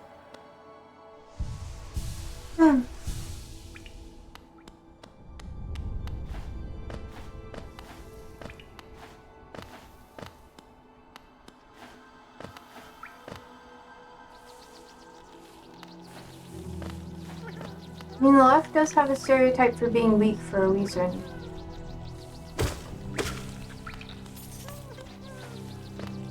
But not necessarily weak in physical ability, but weak in mind.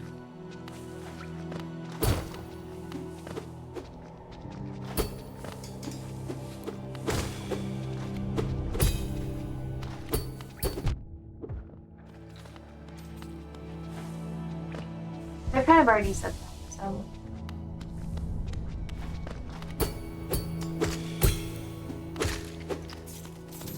Oh, I got it without getting hit! I'm so proud of myself. Y'all are probably like, Josie, oh my god. Can't see that shit.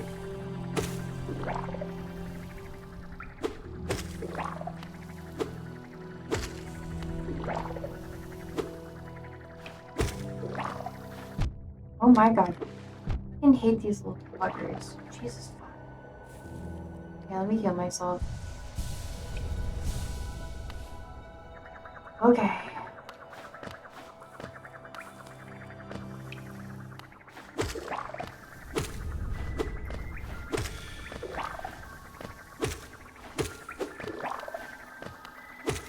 Actually gotta focus a bit more. Whew. Shit.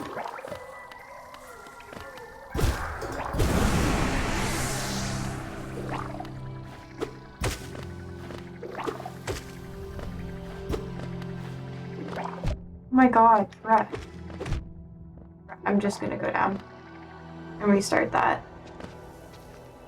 Jesus, it's so hard sometimes. Y'all are probably like, Josie, you were just talking about politics so intensely. Now you just want to, like, play video games? And the answer to that is yes.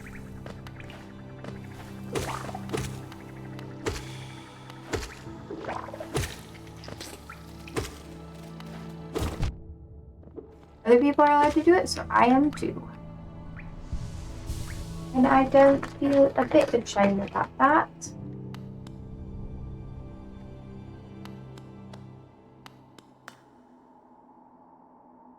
A drawer with an open slot.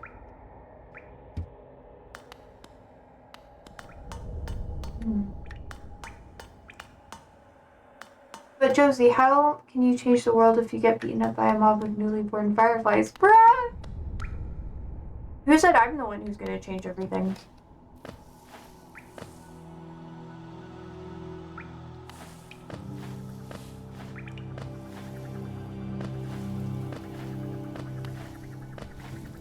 I'm just a squirrel.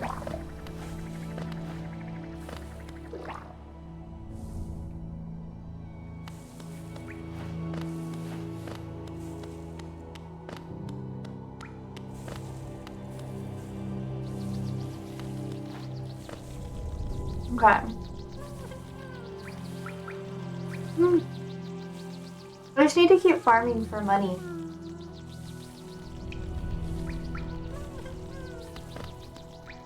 Maybe I should go back to them and just get more and more money.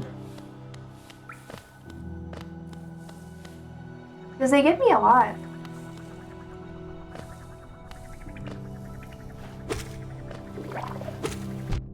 Oh my god.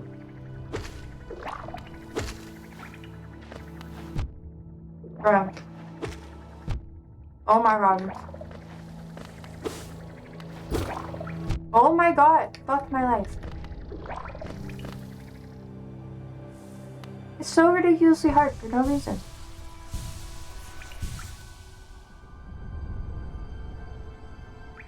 This goes nowhere.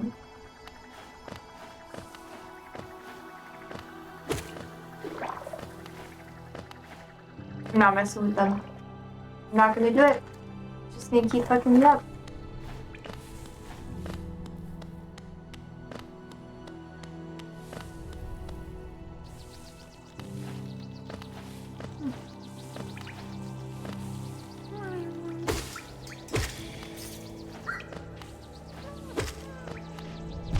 Bruh.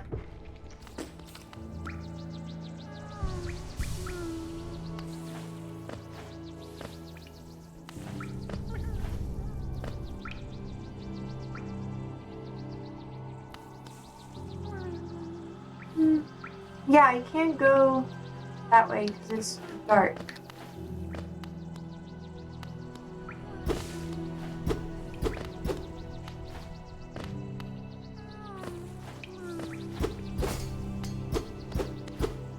How am I supposed to get to that little worm guy? I know there's another one, but I don't know where he is. So I'm just gonna keep going.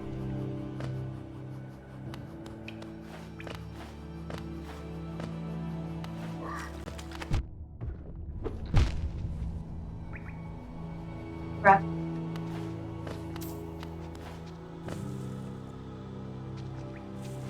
Man. Gossip. Bruh!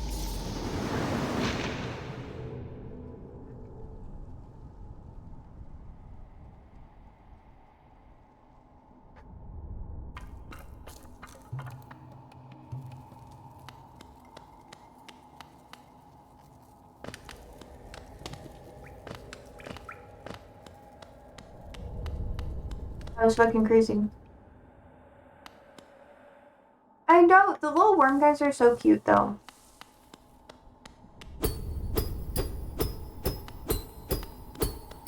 Maybe I can get something out of here. So annoying. I lost all my coin.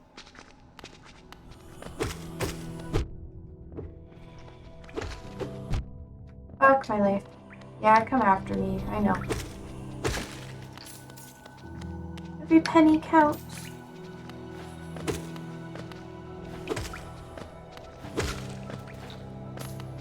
Okay, there we go. Keep going. I don't know how to get the other worm guys though.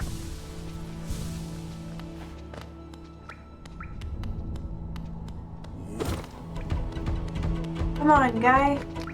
Gotta get me. I'm gonna become a pro at this. Oh! I spoke too soon. Oh my god.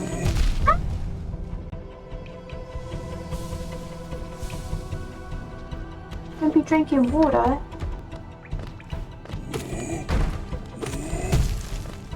Okay, I like it more when you do that, sir. Ah! Ah! Owie. Okay. I'm nervous. Oh my god. Make me nervous, dude. Ugh. I died. I keep thinking about all the political stuff. I can't, like... My brain's like, you want to focus on the game today? JK. You're gonna have to wait a bit before you can do that. Or I could just go to the surface. Yeah, I might as well just go get my body. It'll be worth it.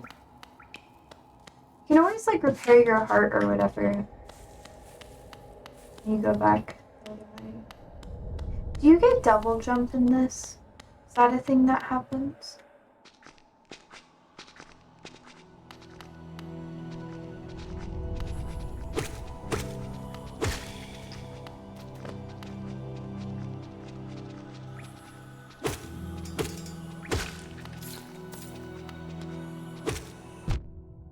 Okay, sir. Okay. Just kind of thinking about it. Hello, me. Yep. There we go. Alright, mister. Ready to fight? Yep, come get me. Attention Phillies, I just gotta fight you.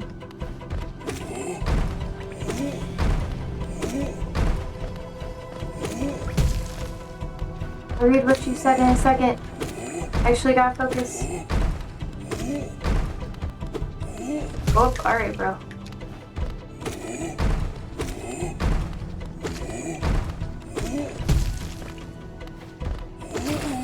Aha! Hula! Okay, Arbor says one of the speakers was an old man. Introduced himself as Charlie Priest or something. Proceeded to mention how we all missed the mark. My mind keeps returning. Yeah. The thing is this wasn't even about Charlie. If it was about Charlie, it'd be about personal stories relating to Charlie. and they wouldn't try to make it a huge political thing. I've said that a couple of times, but I feel like I could just say this over and over and over again. Most of what people are doing with this is making it a huge political movement because they're trying to set up Turning Point to be a more politically accepted organization.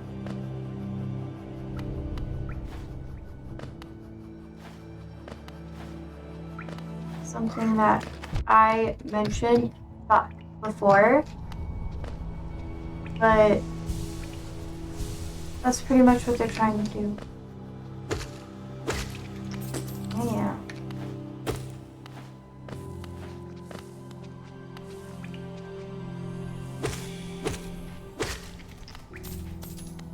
That was annoying. But yeah, that's what they want to make it a political thing. And a lot of the people who are speaking there also agree with that idea. They're not really making it about Charlie or what Charlie stood for. Because Charlie didn't like a lot of the things that was happening here. Especially when it came to some of the political things. He was his own person. And they're trying to make him basically like a rallying cry. The left. Or not the left, the right. And honestly, I perceive it to be a lot of bait for the people on the left.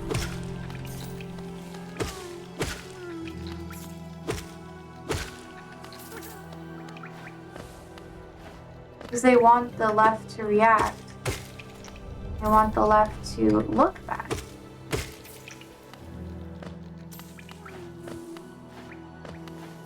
So part of it is bait, and also part of it's pandering to their own base.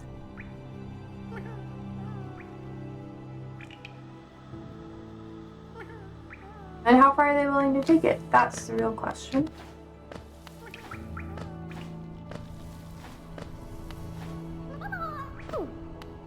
I know, I'm so sorry, buddy. I don't even know how I'm supposed to get to you.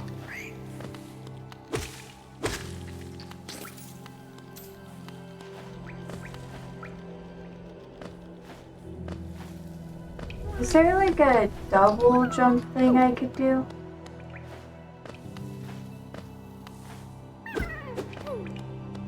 Maybe I can get him even though I can't like... My God. Nope. I got closer before.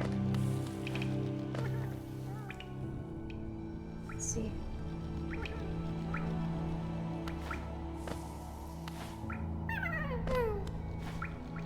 The real question is, not even the real question, but one of the questions I have to that man's statement is, what is the mark supposed to be?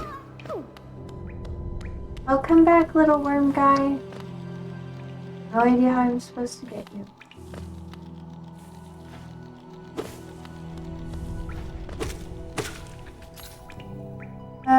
You do get a double jump later. I fucking knew it. There's so much stuff that I can't really access right now. I was like, I have to be getting a double jump vessel. There's no way that's just how it is.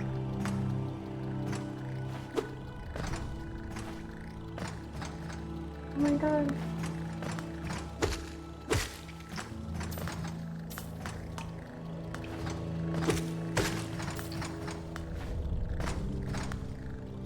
Come here, little fussy boys. Yeah, actually, I probably shouldn't. Well.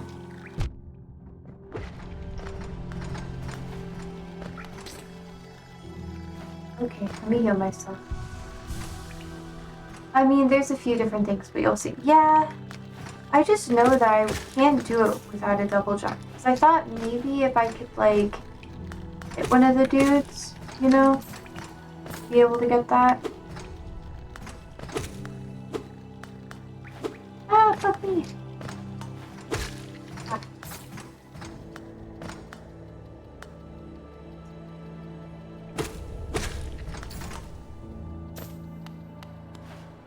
Hey, sir. Come here. I know a lot of the stuff you can't like have all at once, and it's not a huge map of everything, you know? Oh my god.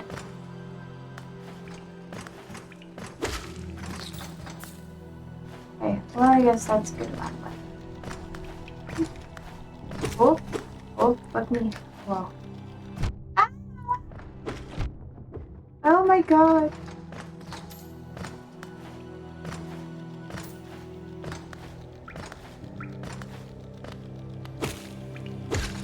That was horrible. Hi, Mr. Meows. Yeah, do you like my emotes? Those are the old ones. I'm still looking to fix the background because I have the art stuff all ready to go. Yeah. You guys gonna pay me for being so awesome? Not you guys. These guys. Meow wow. They all look different.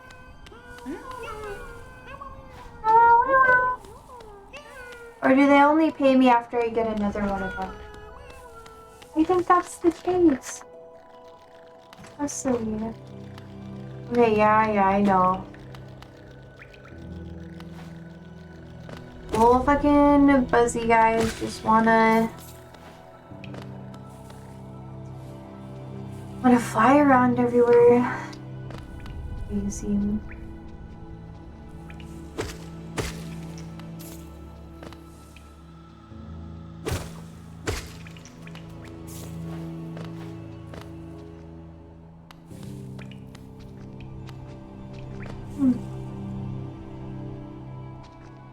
You're the biggest emote procrastinator on Twitch, yeah.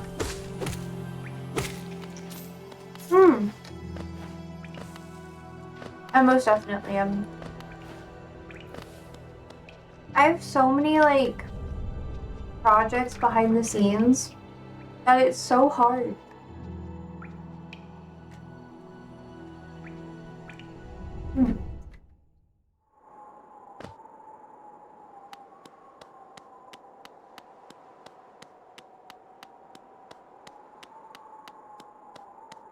I think this is the only thing in here.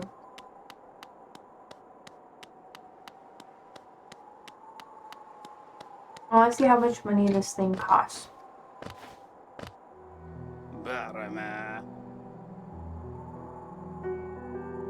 That daft old fellow over there keeps talking absolute drivel, seems to think the very air is deadly down in the caverns. Perhaps he should consider not breathing. Keeps talking about dreams too. Dreams are for those two people to truly live. Okay, bro. No, it's not her. It's the other dude. I'll have more emotes soon, though.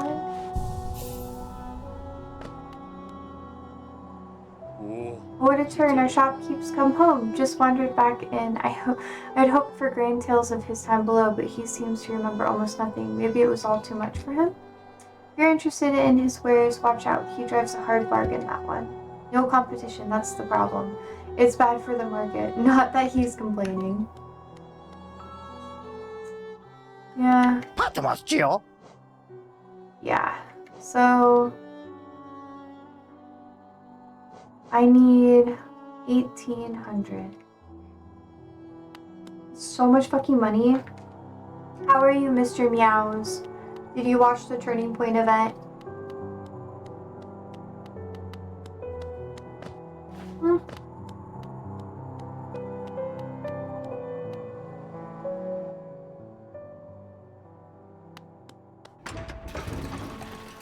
I have to try to go against the girl.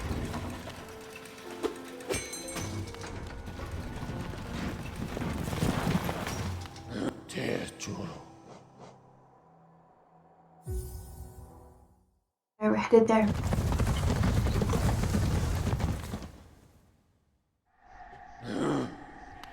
Oh, we're in the pretty green place again. You're good but busy. How so? Please explain. Oh, it's a really pretty music.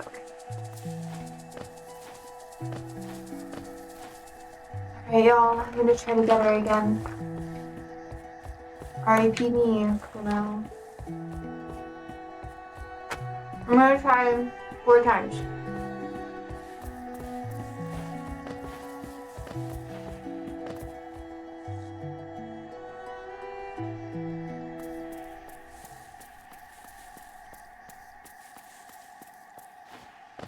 I'm so nervous.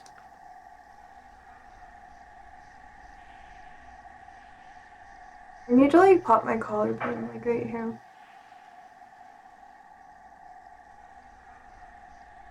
Oh, stretching helps.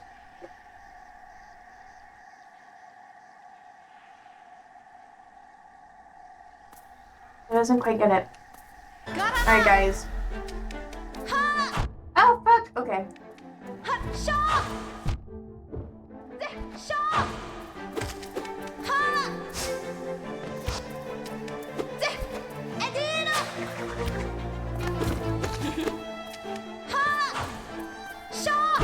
Oh fuck.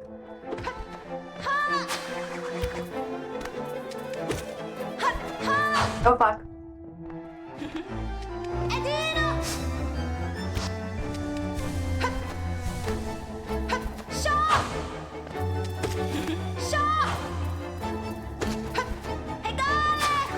Holy shit. Whoa.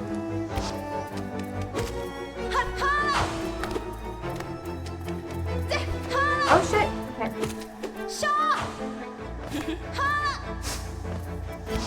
She makes me nervous. Ah!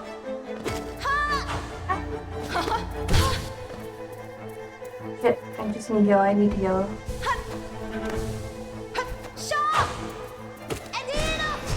Ah!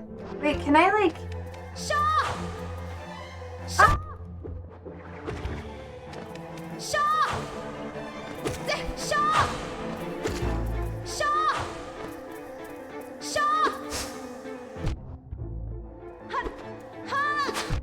Oh, fuck me. Ah! I knew I jumped into it, fuck. I feel okay.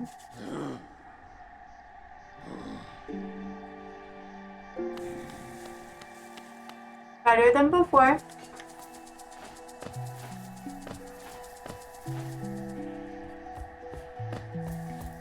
Way better than before. We're gonna try again.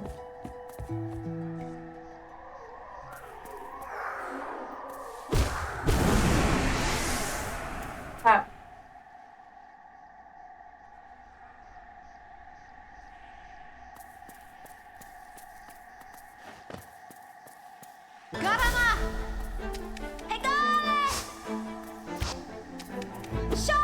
Woo.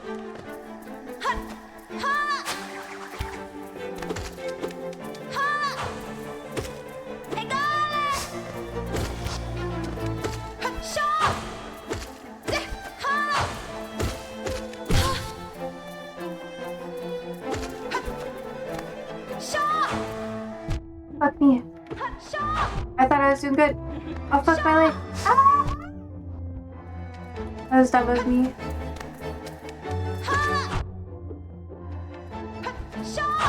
What? Okay. Okay, I was doing so well. And then I got 2 in my head. I was like, oh, look at me go. I fucked it up. Ah, goddamn.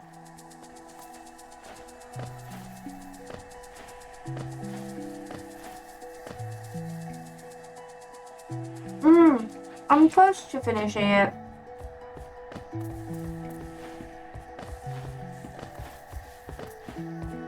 I was at work really late.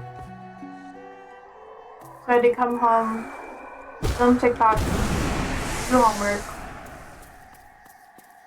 I was in bed at like 2 a.m.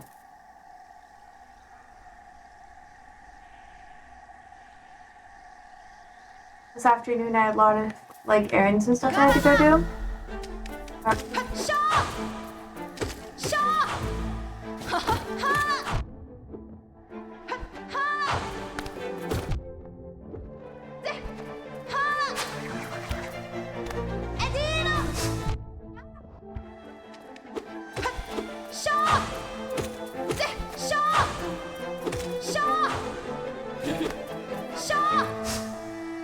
Oh, fuck my life. Ah! Ah, fuck me. Every time I try to like heal, she like gets me.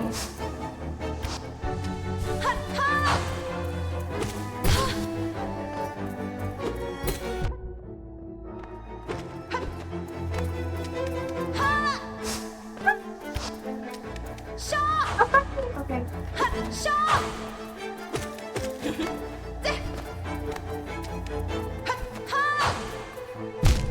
Fuck, I knew that was gonna happen. I got so nervous. I got so nervous. Yeah, but I don't know. What do you like about the interview? Like, what's your personal opinion on it? Because I talked about it a bit yesterday. But what about it? Like, obviously it's a 2-hour interview, so I can't go over the entire thing on stream. But what about it made you want me to watch it?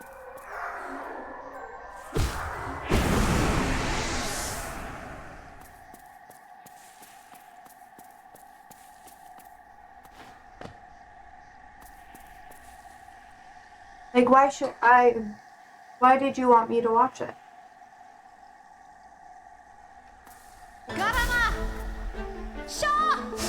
Oh fuck. My keyboard! Ah!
Fuck.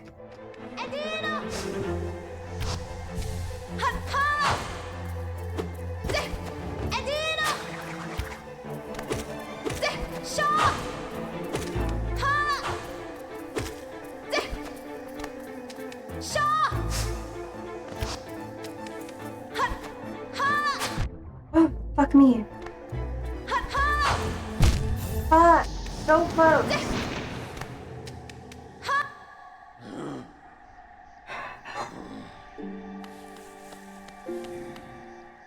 I was so close, y'all. I'm determined to do it today.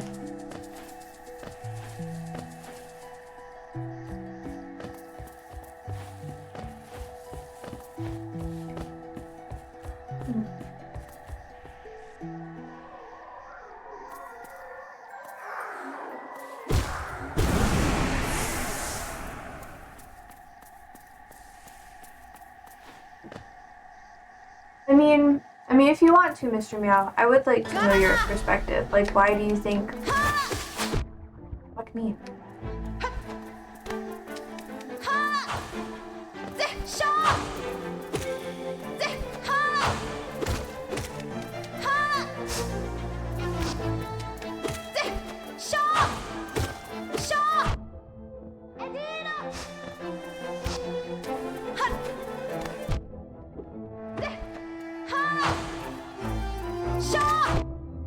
Might die here.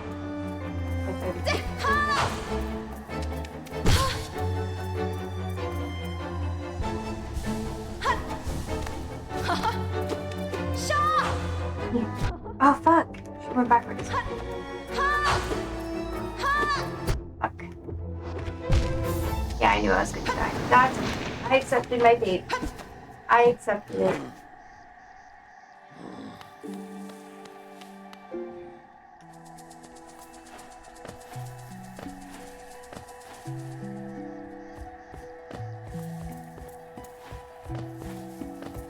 Maybe I'm doing it a couple more than 4 times.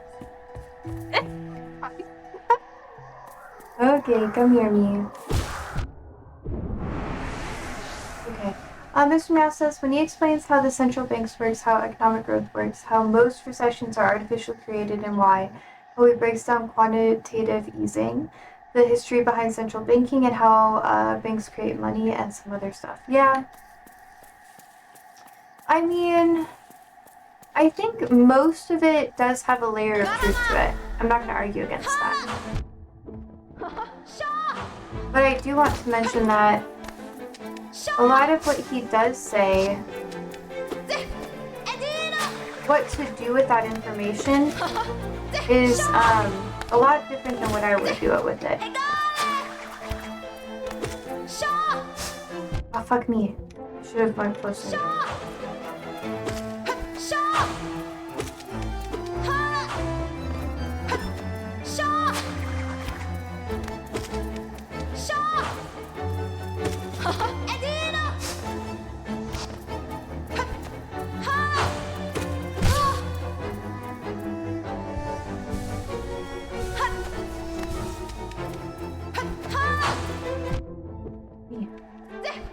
I gotta focus.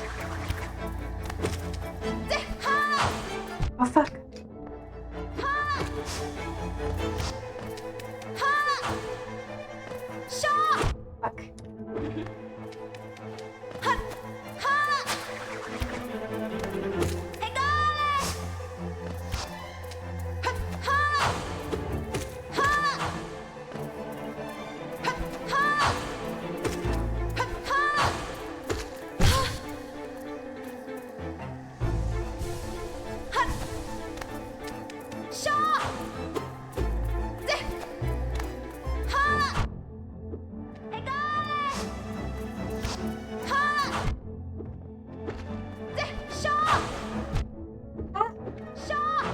Oh my god, oh my god, oh my god. Okay, in my head. Ah, fuck. It's also very interesting when he talks about how much effort was put into censoring his work in the West. Yeah. Much of what he says goes against conventional understanding most people have. Yeah, but economics doesn't necessarily work how most people think it does. A lot of people think it's like some unbeatable force that they have no say in. And reality is, most people don't have a say in it. But how people choose to react to it makes all the difference, you know? Yeah. Understanding how the system works doesn't mean that you'll find a way to beat the system. It just means that you understand the constraints that you're under.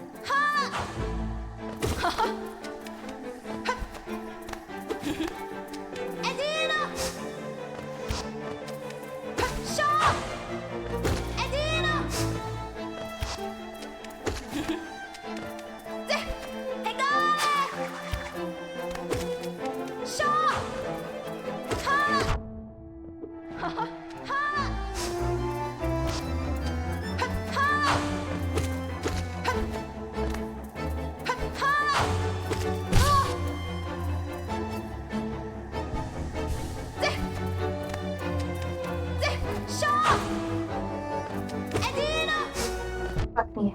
I knew that was gonna happen.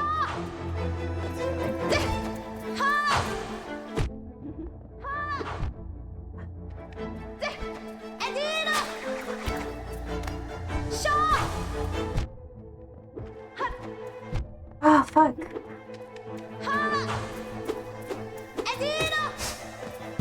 Fuck, I did that on purpose. It's okay. The intent is clear. He essentially details why central banks have to operate in complete secrecy.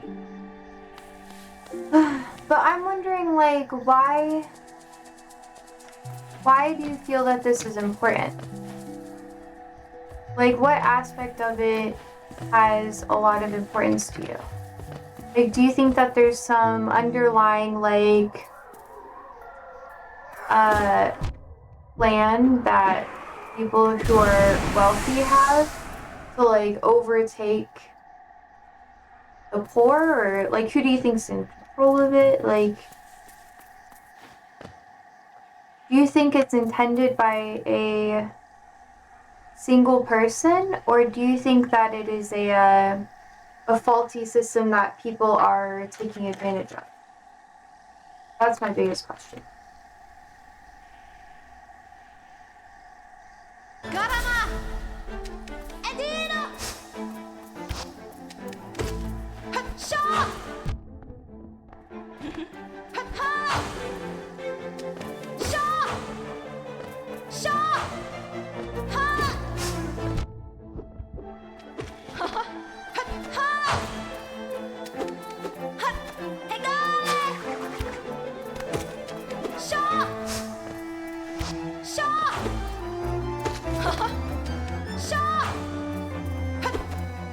Oh, fuck you, bitch. That's okay. My goal is to defeat her today, even if I just keep dying.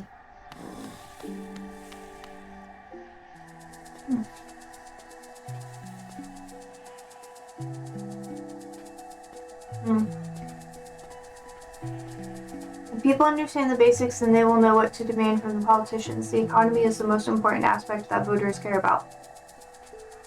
Here's the thing.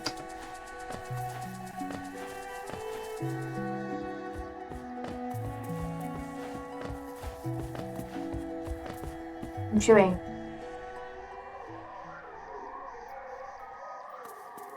That is, given the idea that people dictate what the politicians talk about and what they care about. When the politicians decide what they talk about and what they care about, and they tend to rally the people behind it. Fuck me.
Stop.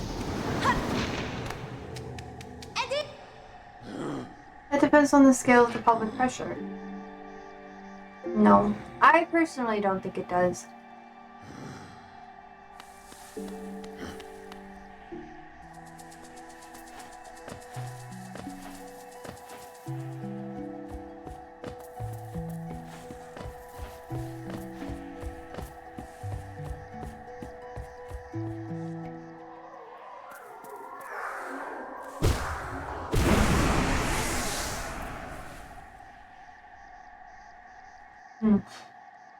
This country is a terrible example of it, but generally it does. It can. Not in the way most people think. Okay, come on, Joe.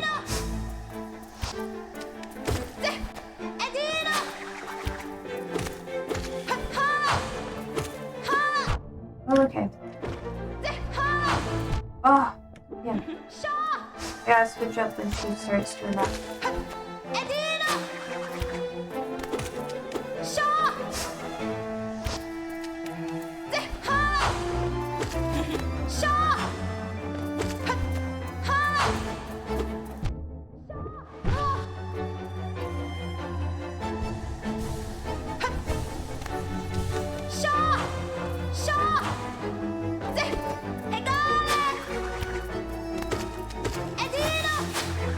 Oh, fuck.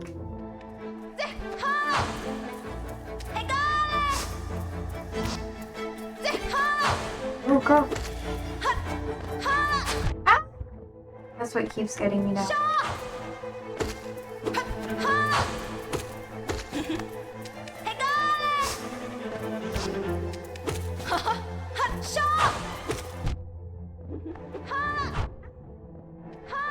Okay, gotta go.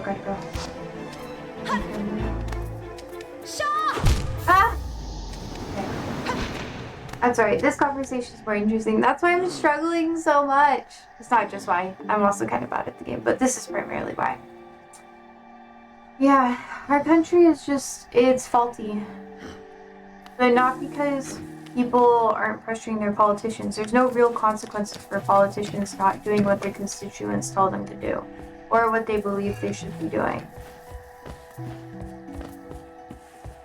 One of the only ways that a House member or Senate member can be removed by the public is pressuring them to step down, which rarely happens in modern day society, or voting them out. There's no rules or regulations that state that people have to actually uphold what their constituents say.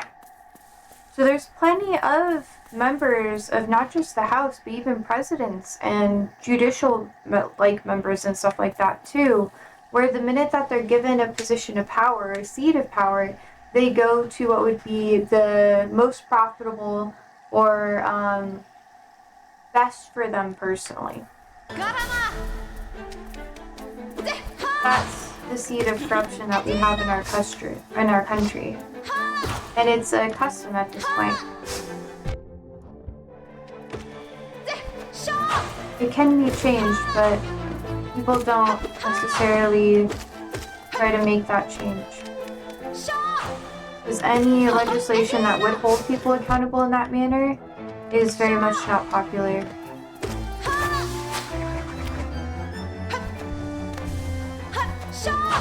By those members.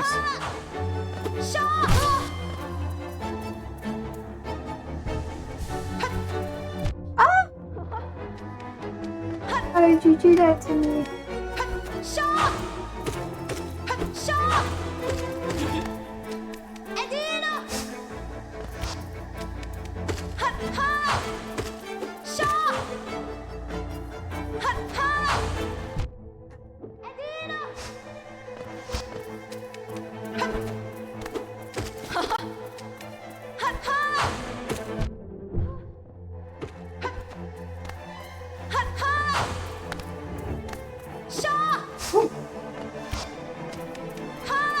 Ah, fuck me.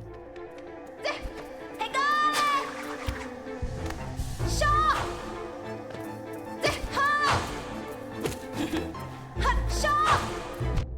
should have moved. Okay.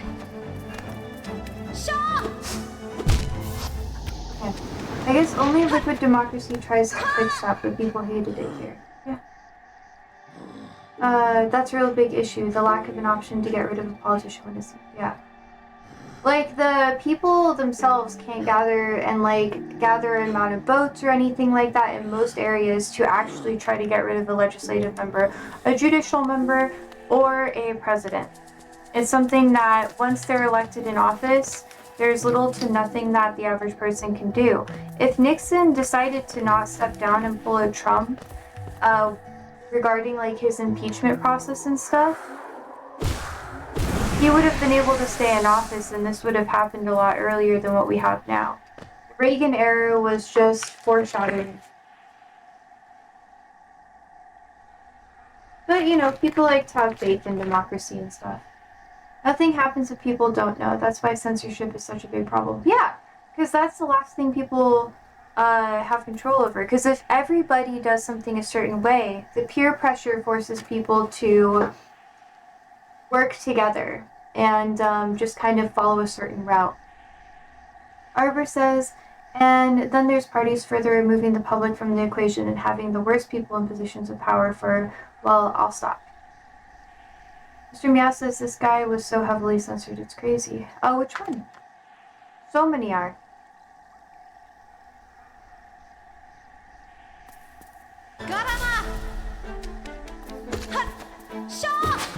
Oh.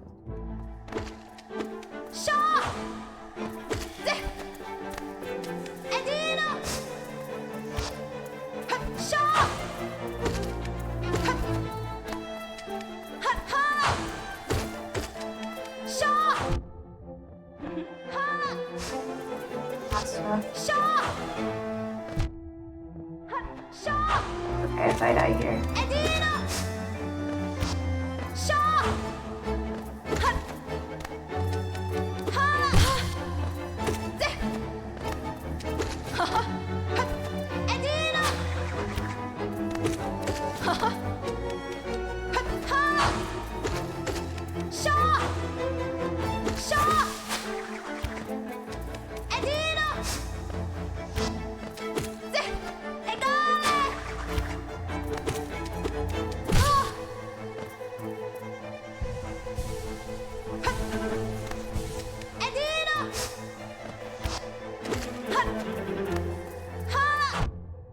You bitch.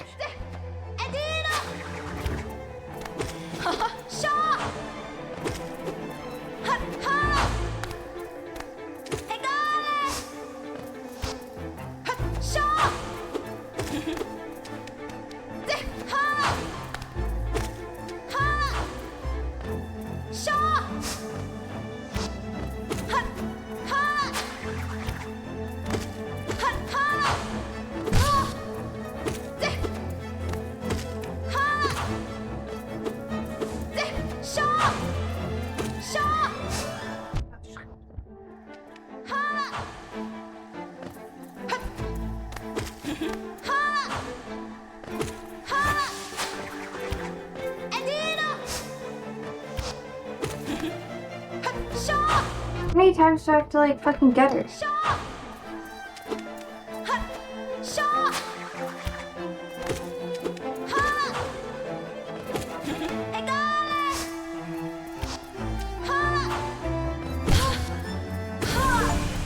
Ah, fucking finally! Holy shit, this has been so long! Oh. Okay. Taking the Mothwing Cloak. Press C to dash forwards. Use the cloak to dash quickly along the ground or through the air. Woo! Holy fucking shit. Okay. Let's see. Mr. Meow says, I know. Why even pretend to have a democracy at that point? True. Yeah. Oh, you're talking about the economist, Mr. Meow. That's fine. Mr. Meow says, my favorite democracies in countries, where it's practically colleagues running against one another for office. I mean, that's what it is here.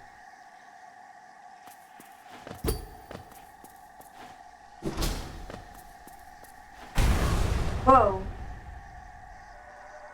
Would it seek to break the seals? They cannot be undone. They must be undone. Let us sleep, little shadow. Return to your darkness. Allow us our peace. Holy shit. Oh, this is like the big egg thing. Holy fuck.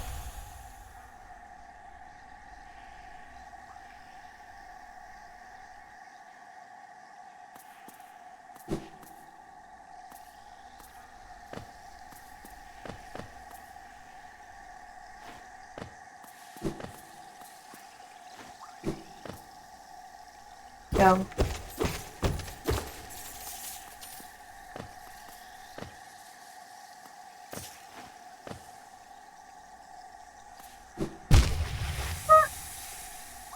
Oh, I should probably heal myself. Oh, we still have some outsiders here and there. Where so? Where at? It would be better. Let me switch up my control. Hmm.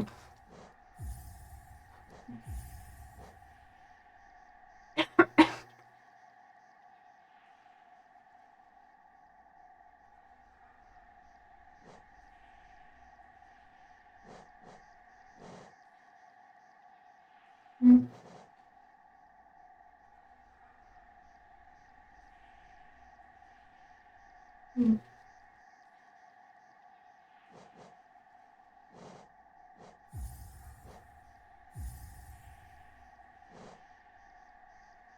Okay. What do I have as heal?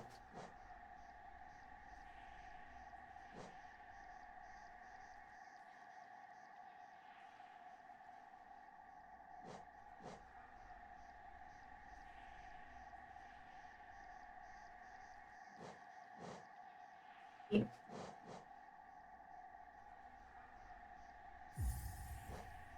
Okay, maybe this will be better. Yeah, I mean, what outsiders are there?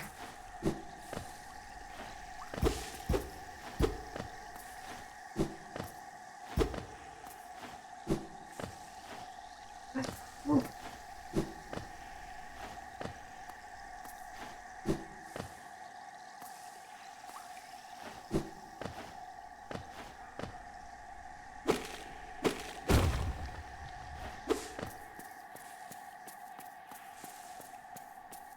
Ooh. You know what? Actually, I do want to do one thing. I want to make my... Yeah. Make this W. And just do 2. This will be better. Oh, this is going to be so much easier because I, like, never...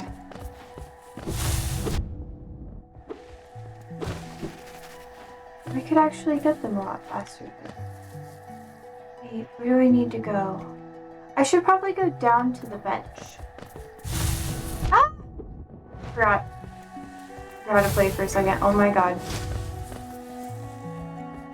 Look, what if I die? That'd be so embarrassing. Defeat the girly and then just die immediately.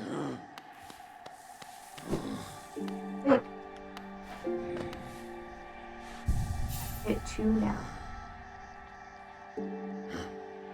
This was kind of a deep conversation. I've been gaming so much that I kind of forgot a lot of what I said, so.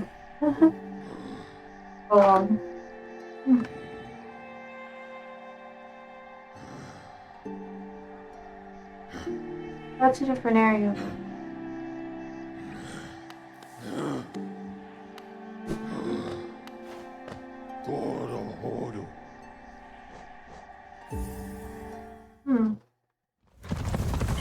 Defeats the boss, proceeds to drown in puddle. Yeah. It's pretty accurate for who I am. Honestly.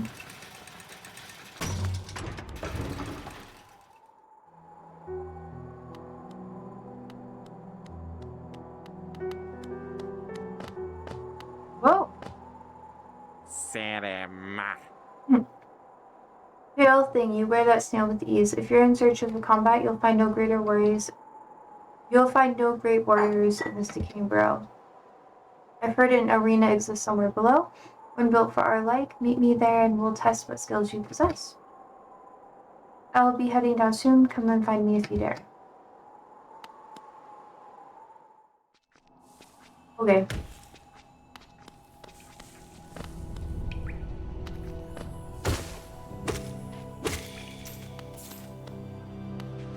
I think the little guy is up here, right? Oop.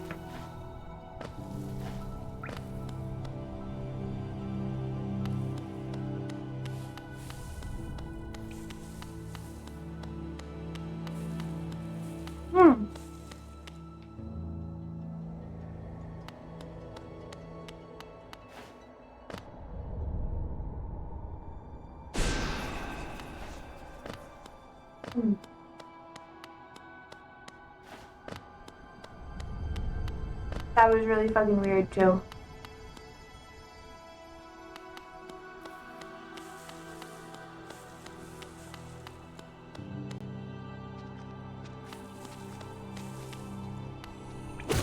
Is the little guy I was looking for over here? Is he on the other side? Bless you.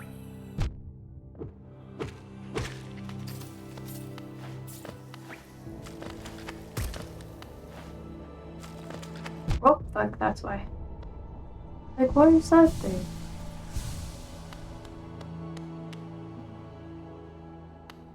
Is it up here?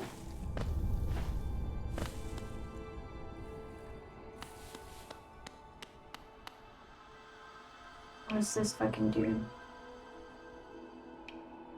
I don't want to fight him. Oh, I want the money. Hey, bitch. Oh, fuck.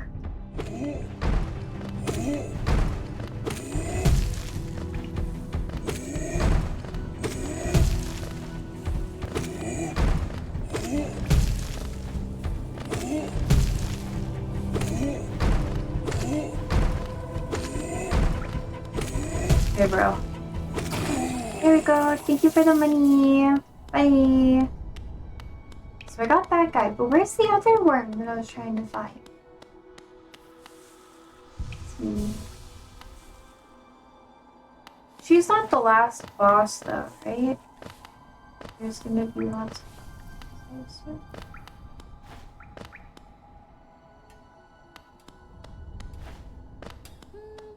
Oh no, it was dark in here, right? So I couldn't go that way. Dang. Where am I? So was it on that side? I know one of them. Is it to here? I'm just gonna check here. Or not. See if she has anything new to save me. Oh, bury the knight with their broken nail, bury the lady lovely and pale, bury the priest in his tattered crown, and bury the beggar in his shining crown. Ah, are you surprised? I remember the second verse. Lots of time to think while I work down here. Maybe I can even come up with some songs of my own.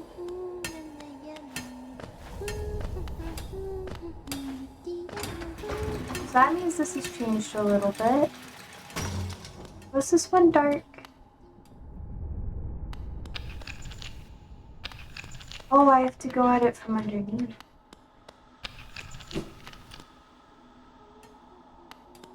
So that's not quite it.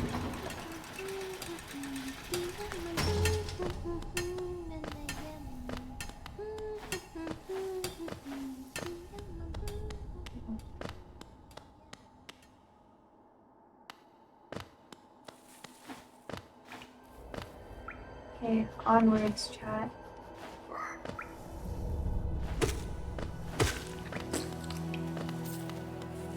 Okay, my moolah. This way? Maybe it was down here.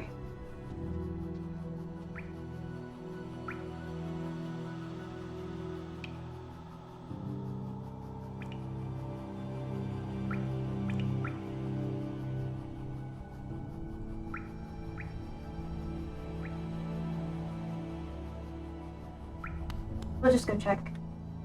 See if anything's changed. Nope, that was the darkest.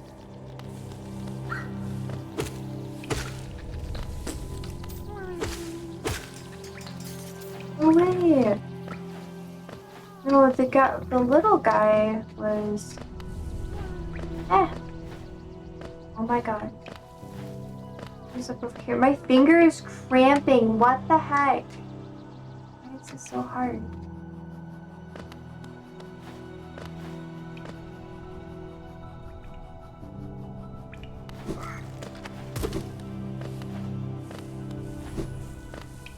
Oh, see, I can just avoid them now. That's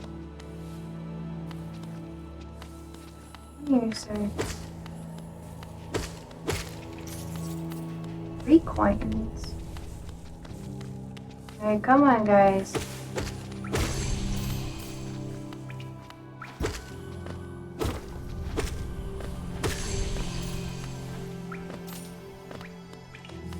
This way. Come here, sir. Let me eat you. Here you go. Well, I'm not eating you, but technically killing you. Honestly, I feel like it'd be a bit more ethical if I could eat them or something. I guess it's kind of like kill or be killed, right?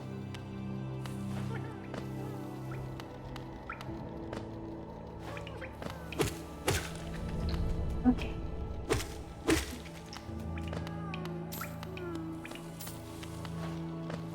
What happens if I awake and... Oh! There you go, buddy! Yay! Okay, bye! Where are we? Should probably go back the other way. Or I could just go to the green path. I think there's something I need in the green path. Or is there something over here? I can't remember where all the stuff is.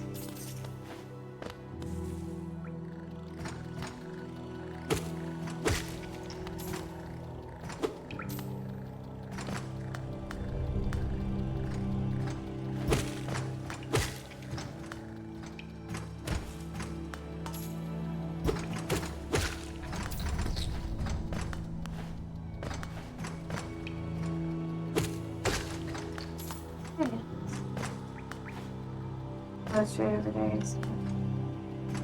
Okay.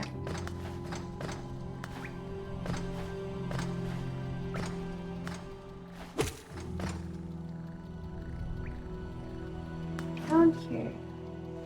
Oh!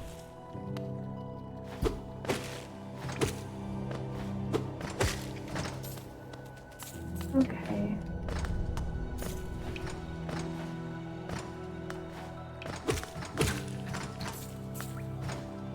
God, Andrew's making like a really good chicken thing. It's like a chicken parmesan, I think. How close am I?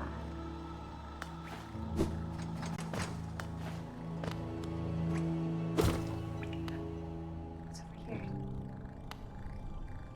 Have I really never been here?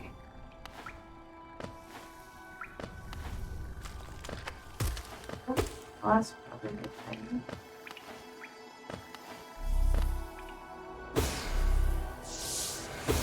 You know, this always reminds me of like a dick piercing. I don't know if that's bad or not. Or if that says bad to me. That's what it reminds me of.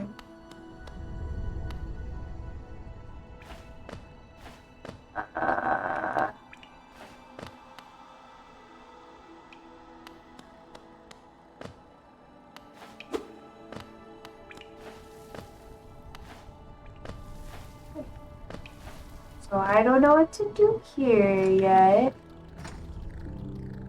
Huh. Interesting.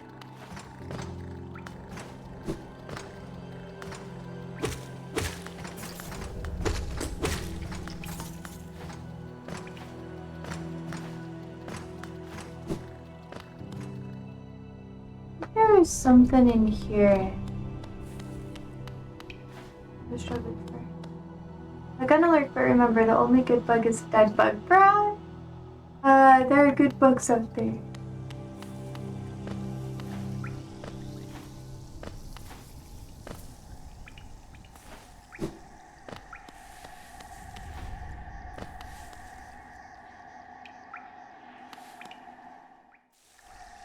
Bees are good. That's true. I too enjoy the bees. Oh wait!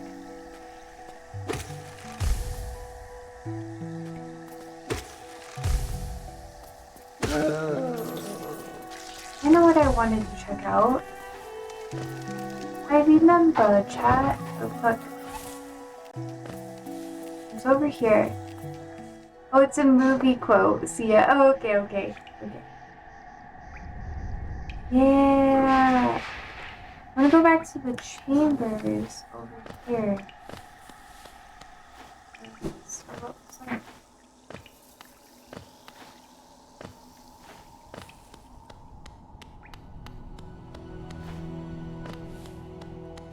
Yeah. We just gotta go down.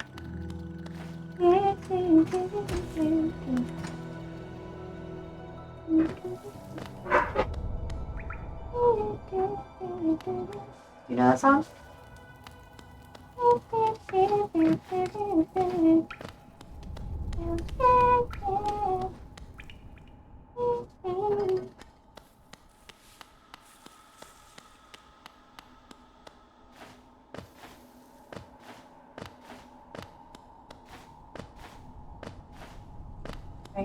Right, loves.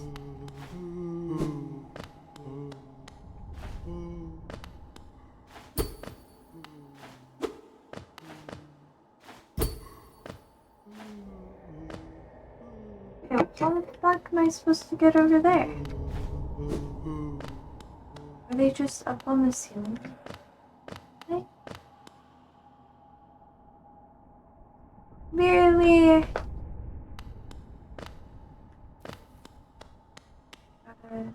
Is it just an extra? Okay.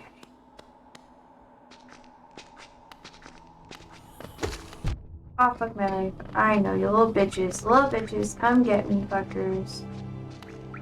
Over here. Mirror coin. Yup, Come here. I want you to. Nom nom. Money, money.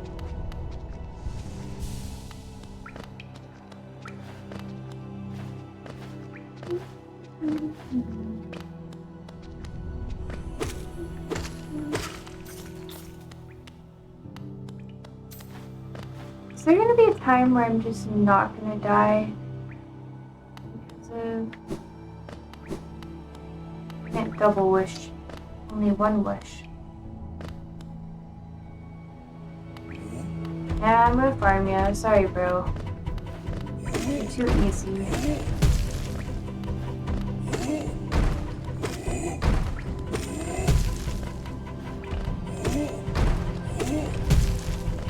Okay.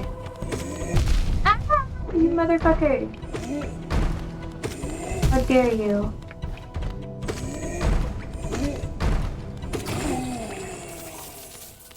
How rude. You fucking Hulk smashed me. So horrific. Oh, lemon sucking horror. Hi, Siri. My God. He's scratching. I don't know if you can see him. Kind of blends in a little bit, so hard to see.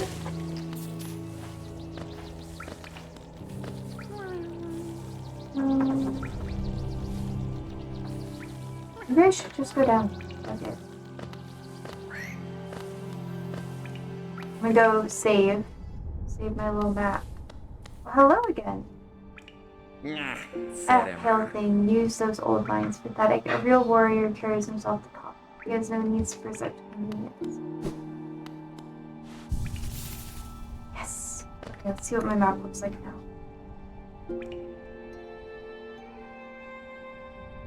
Okay. That doesn't really give me as much as I wanted it to, but okay. Okay. I'm gonna try to go down and then to the left. Why not? Wait! I have to ask Andrew what time it'll be ready.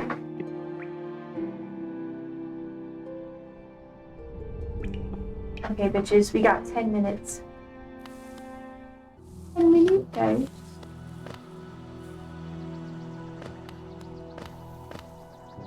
Yes, minutes. Oh. Ah! Bye, sir.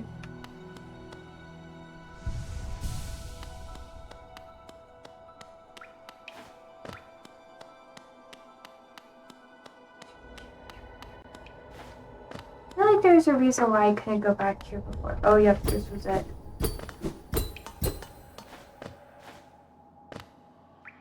I didn't even go down there yet. What else can I do? I think that's about it.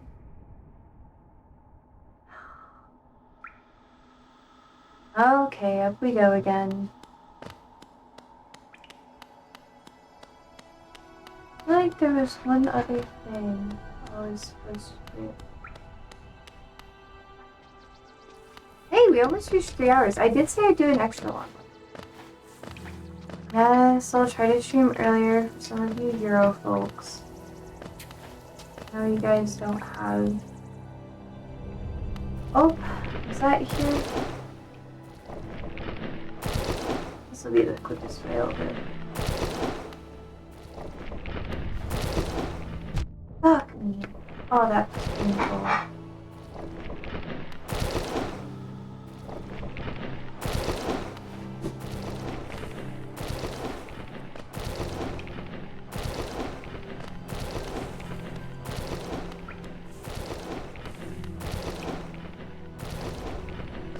I can't jump up.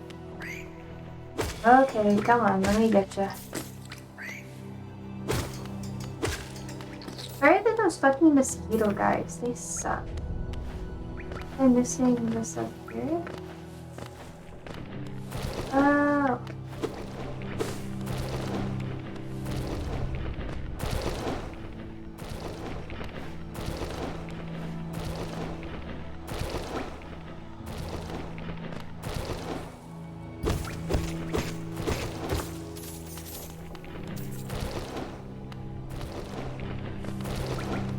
I never had that before. I probably could have. I just chose not to. Alrighty, y'all.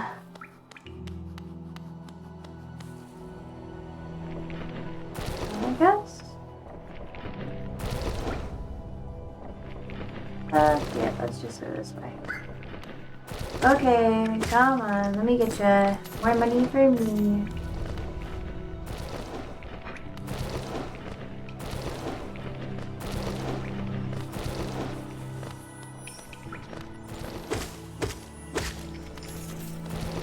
It's such a pretty game for no reason. Oh, what the fuck is that?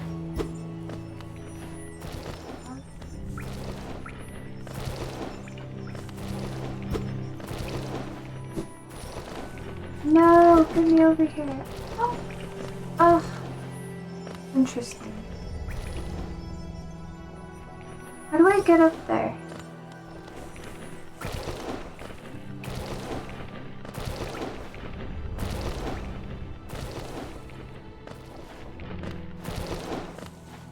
There's nothing I can do over here. It's just something that I like somehow get over there.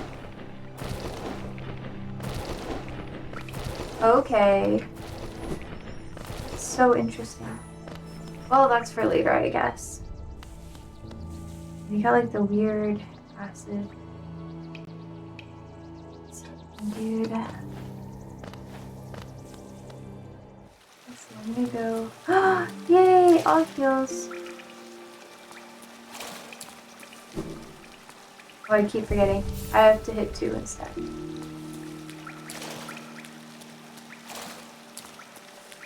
It's so nice. I like the little springs.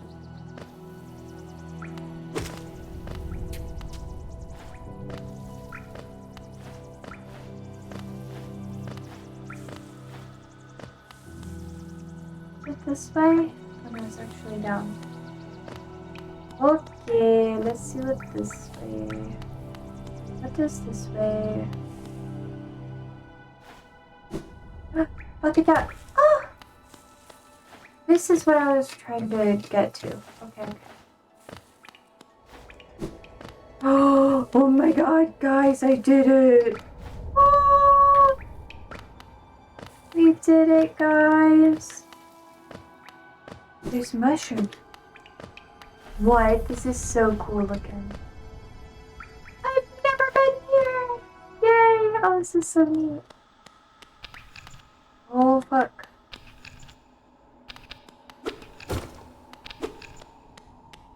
Okay, that's gonna be like, that's foreshadowing for later, I suppose. The mushrooms! Oh! They can break! Oh. Yo! This is so cool! You're joking. Okay, I have to go save. I have to go save, because I'm gonna have to go eat soon. Damn it! What even is this?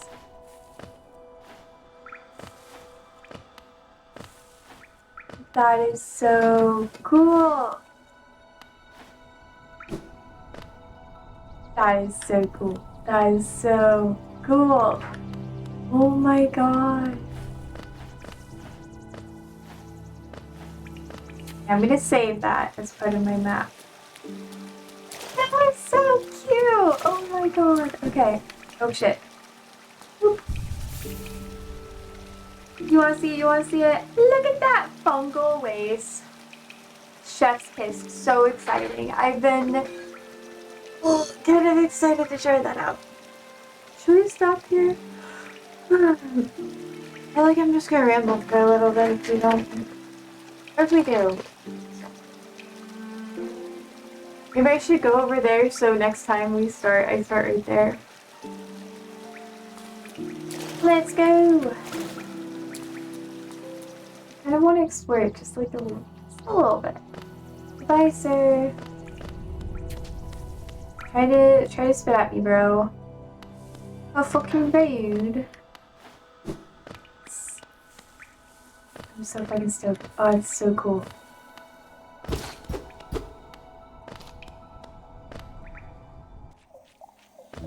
This is so cute.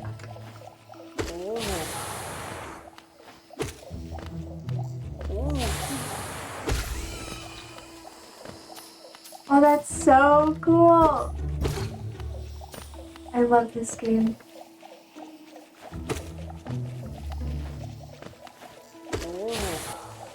Whoa. Okay, there's something else here. Going all the way down, chat.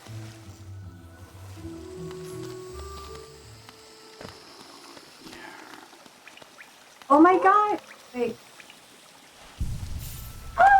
Wait, I don't think I have a map here yet, do I? Nope. Don't try to sneak past me, I can smell you. Do you collect a lot of geo? Give me geo and you'll see something nice. Say something nice? Okay, let me show you then. Take a look. Do you want them? If you really, really want them, I'll trade them for more geo. More geo. Oh, fragile heart. It's a precious thing, the beautiful charm. I made it for you. If you hold it and you'll feel a lot healthier. If you're afraid of dying, you need this charm. Very, very, very, very special and valuable charm. If you want to find more geo, hold this charm and go hunting.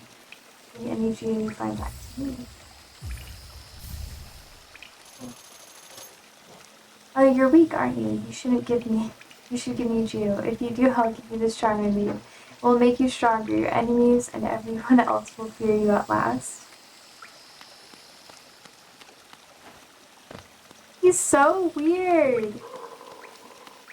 Okay, I'll rest.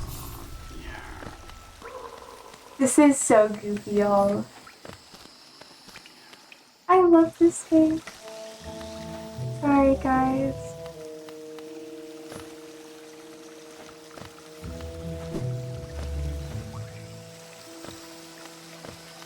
I'm just gonna go down into the depths. I don't really think I cared too much to go back just yet. What? Oh no!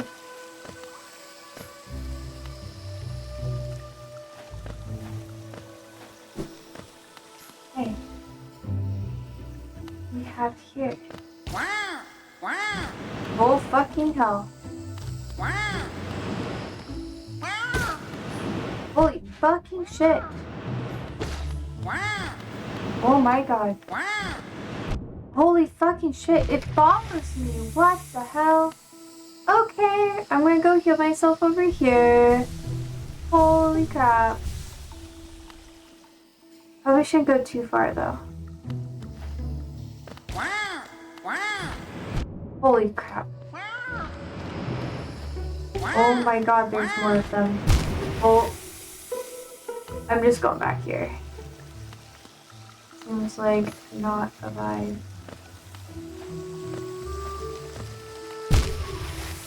You're joking.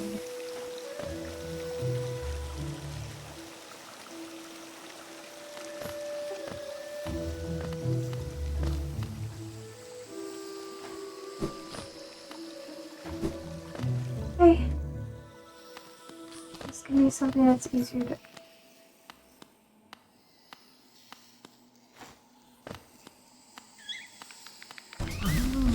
Oh my fucking god.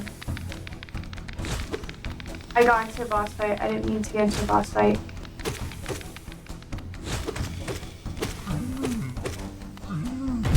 Holy fucking shit. Hey yo. So this is a good time for me to leave?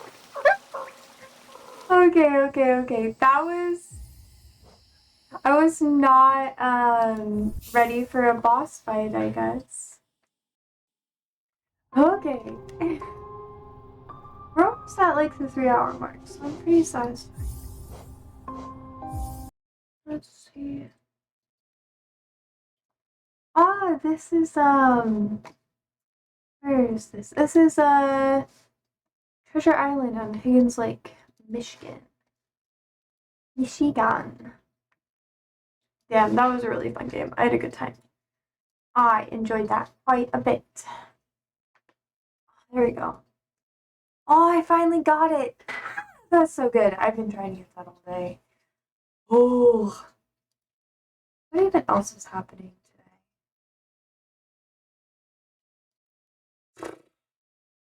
Our democracy is in shambles now. But it's not as bad as people think it is. It is horrible, I guess, but it's not as bad as people think. I, for one, am excited to see the next chapter in What Will Happen in America Next. I don't think it'll be great, but I don't think it'll be the worst. Yum, yum, yum, yum, yum. Yum, yum, yum. Oh, I got 4 minutes to kill. I'm determined to like do at least 3 hours. Doing the turning point like Charlie Kirk memory thing. I didn't think that would last that long. Honestly, I kind of thought it would last like a little bit longer. I don't know than that. I thought Trump would just kind of like showboat more, but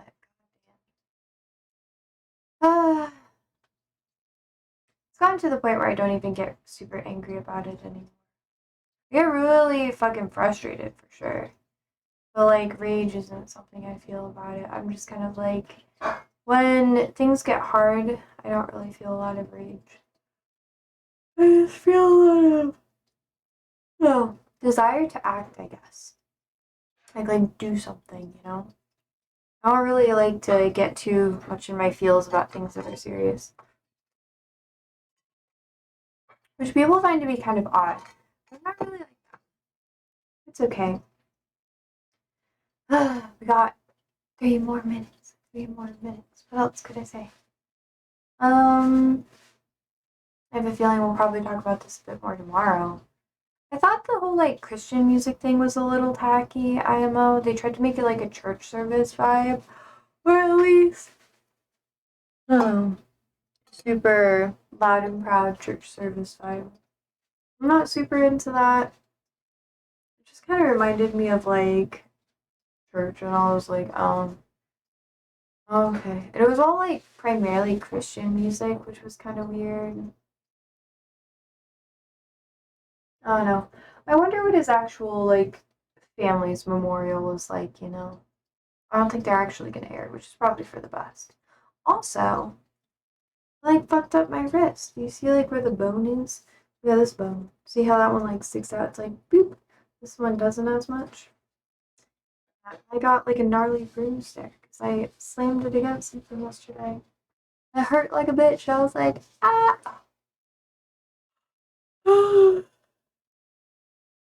So I haven't been able to do stuff I want to do.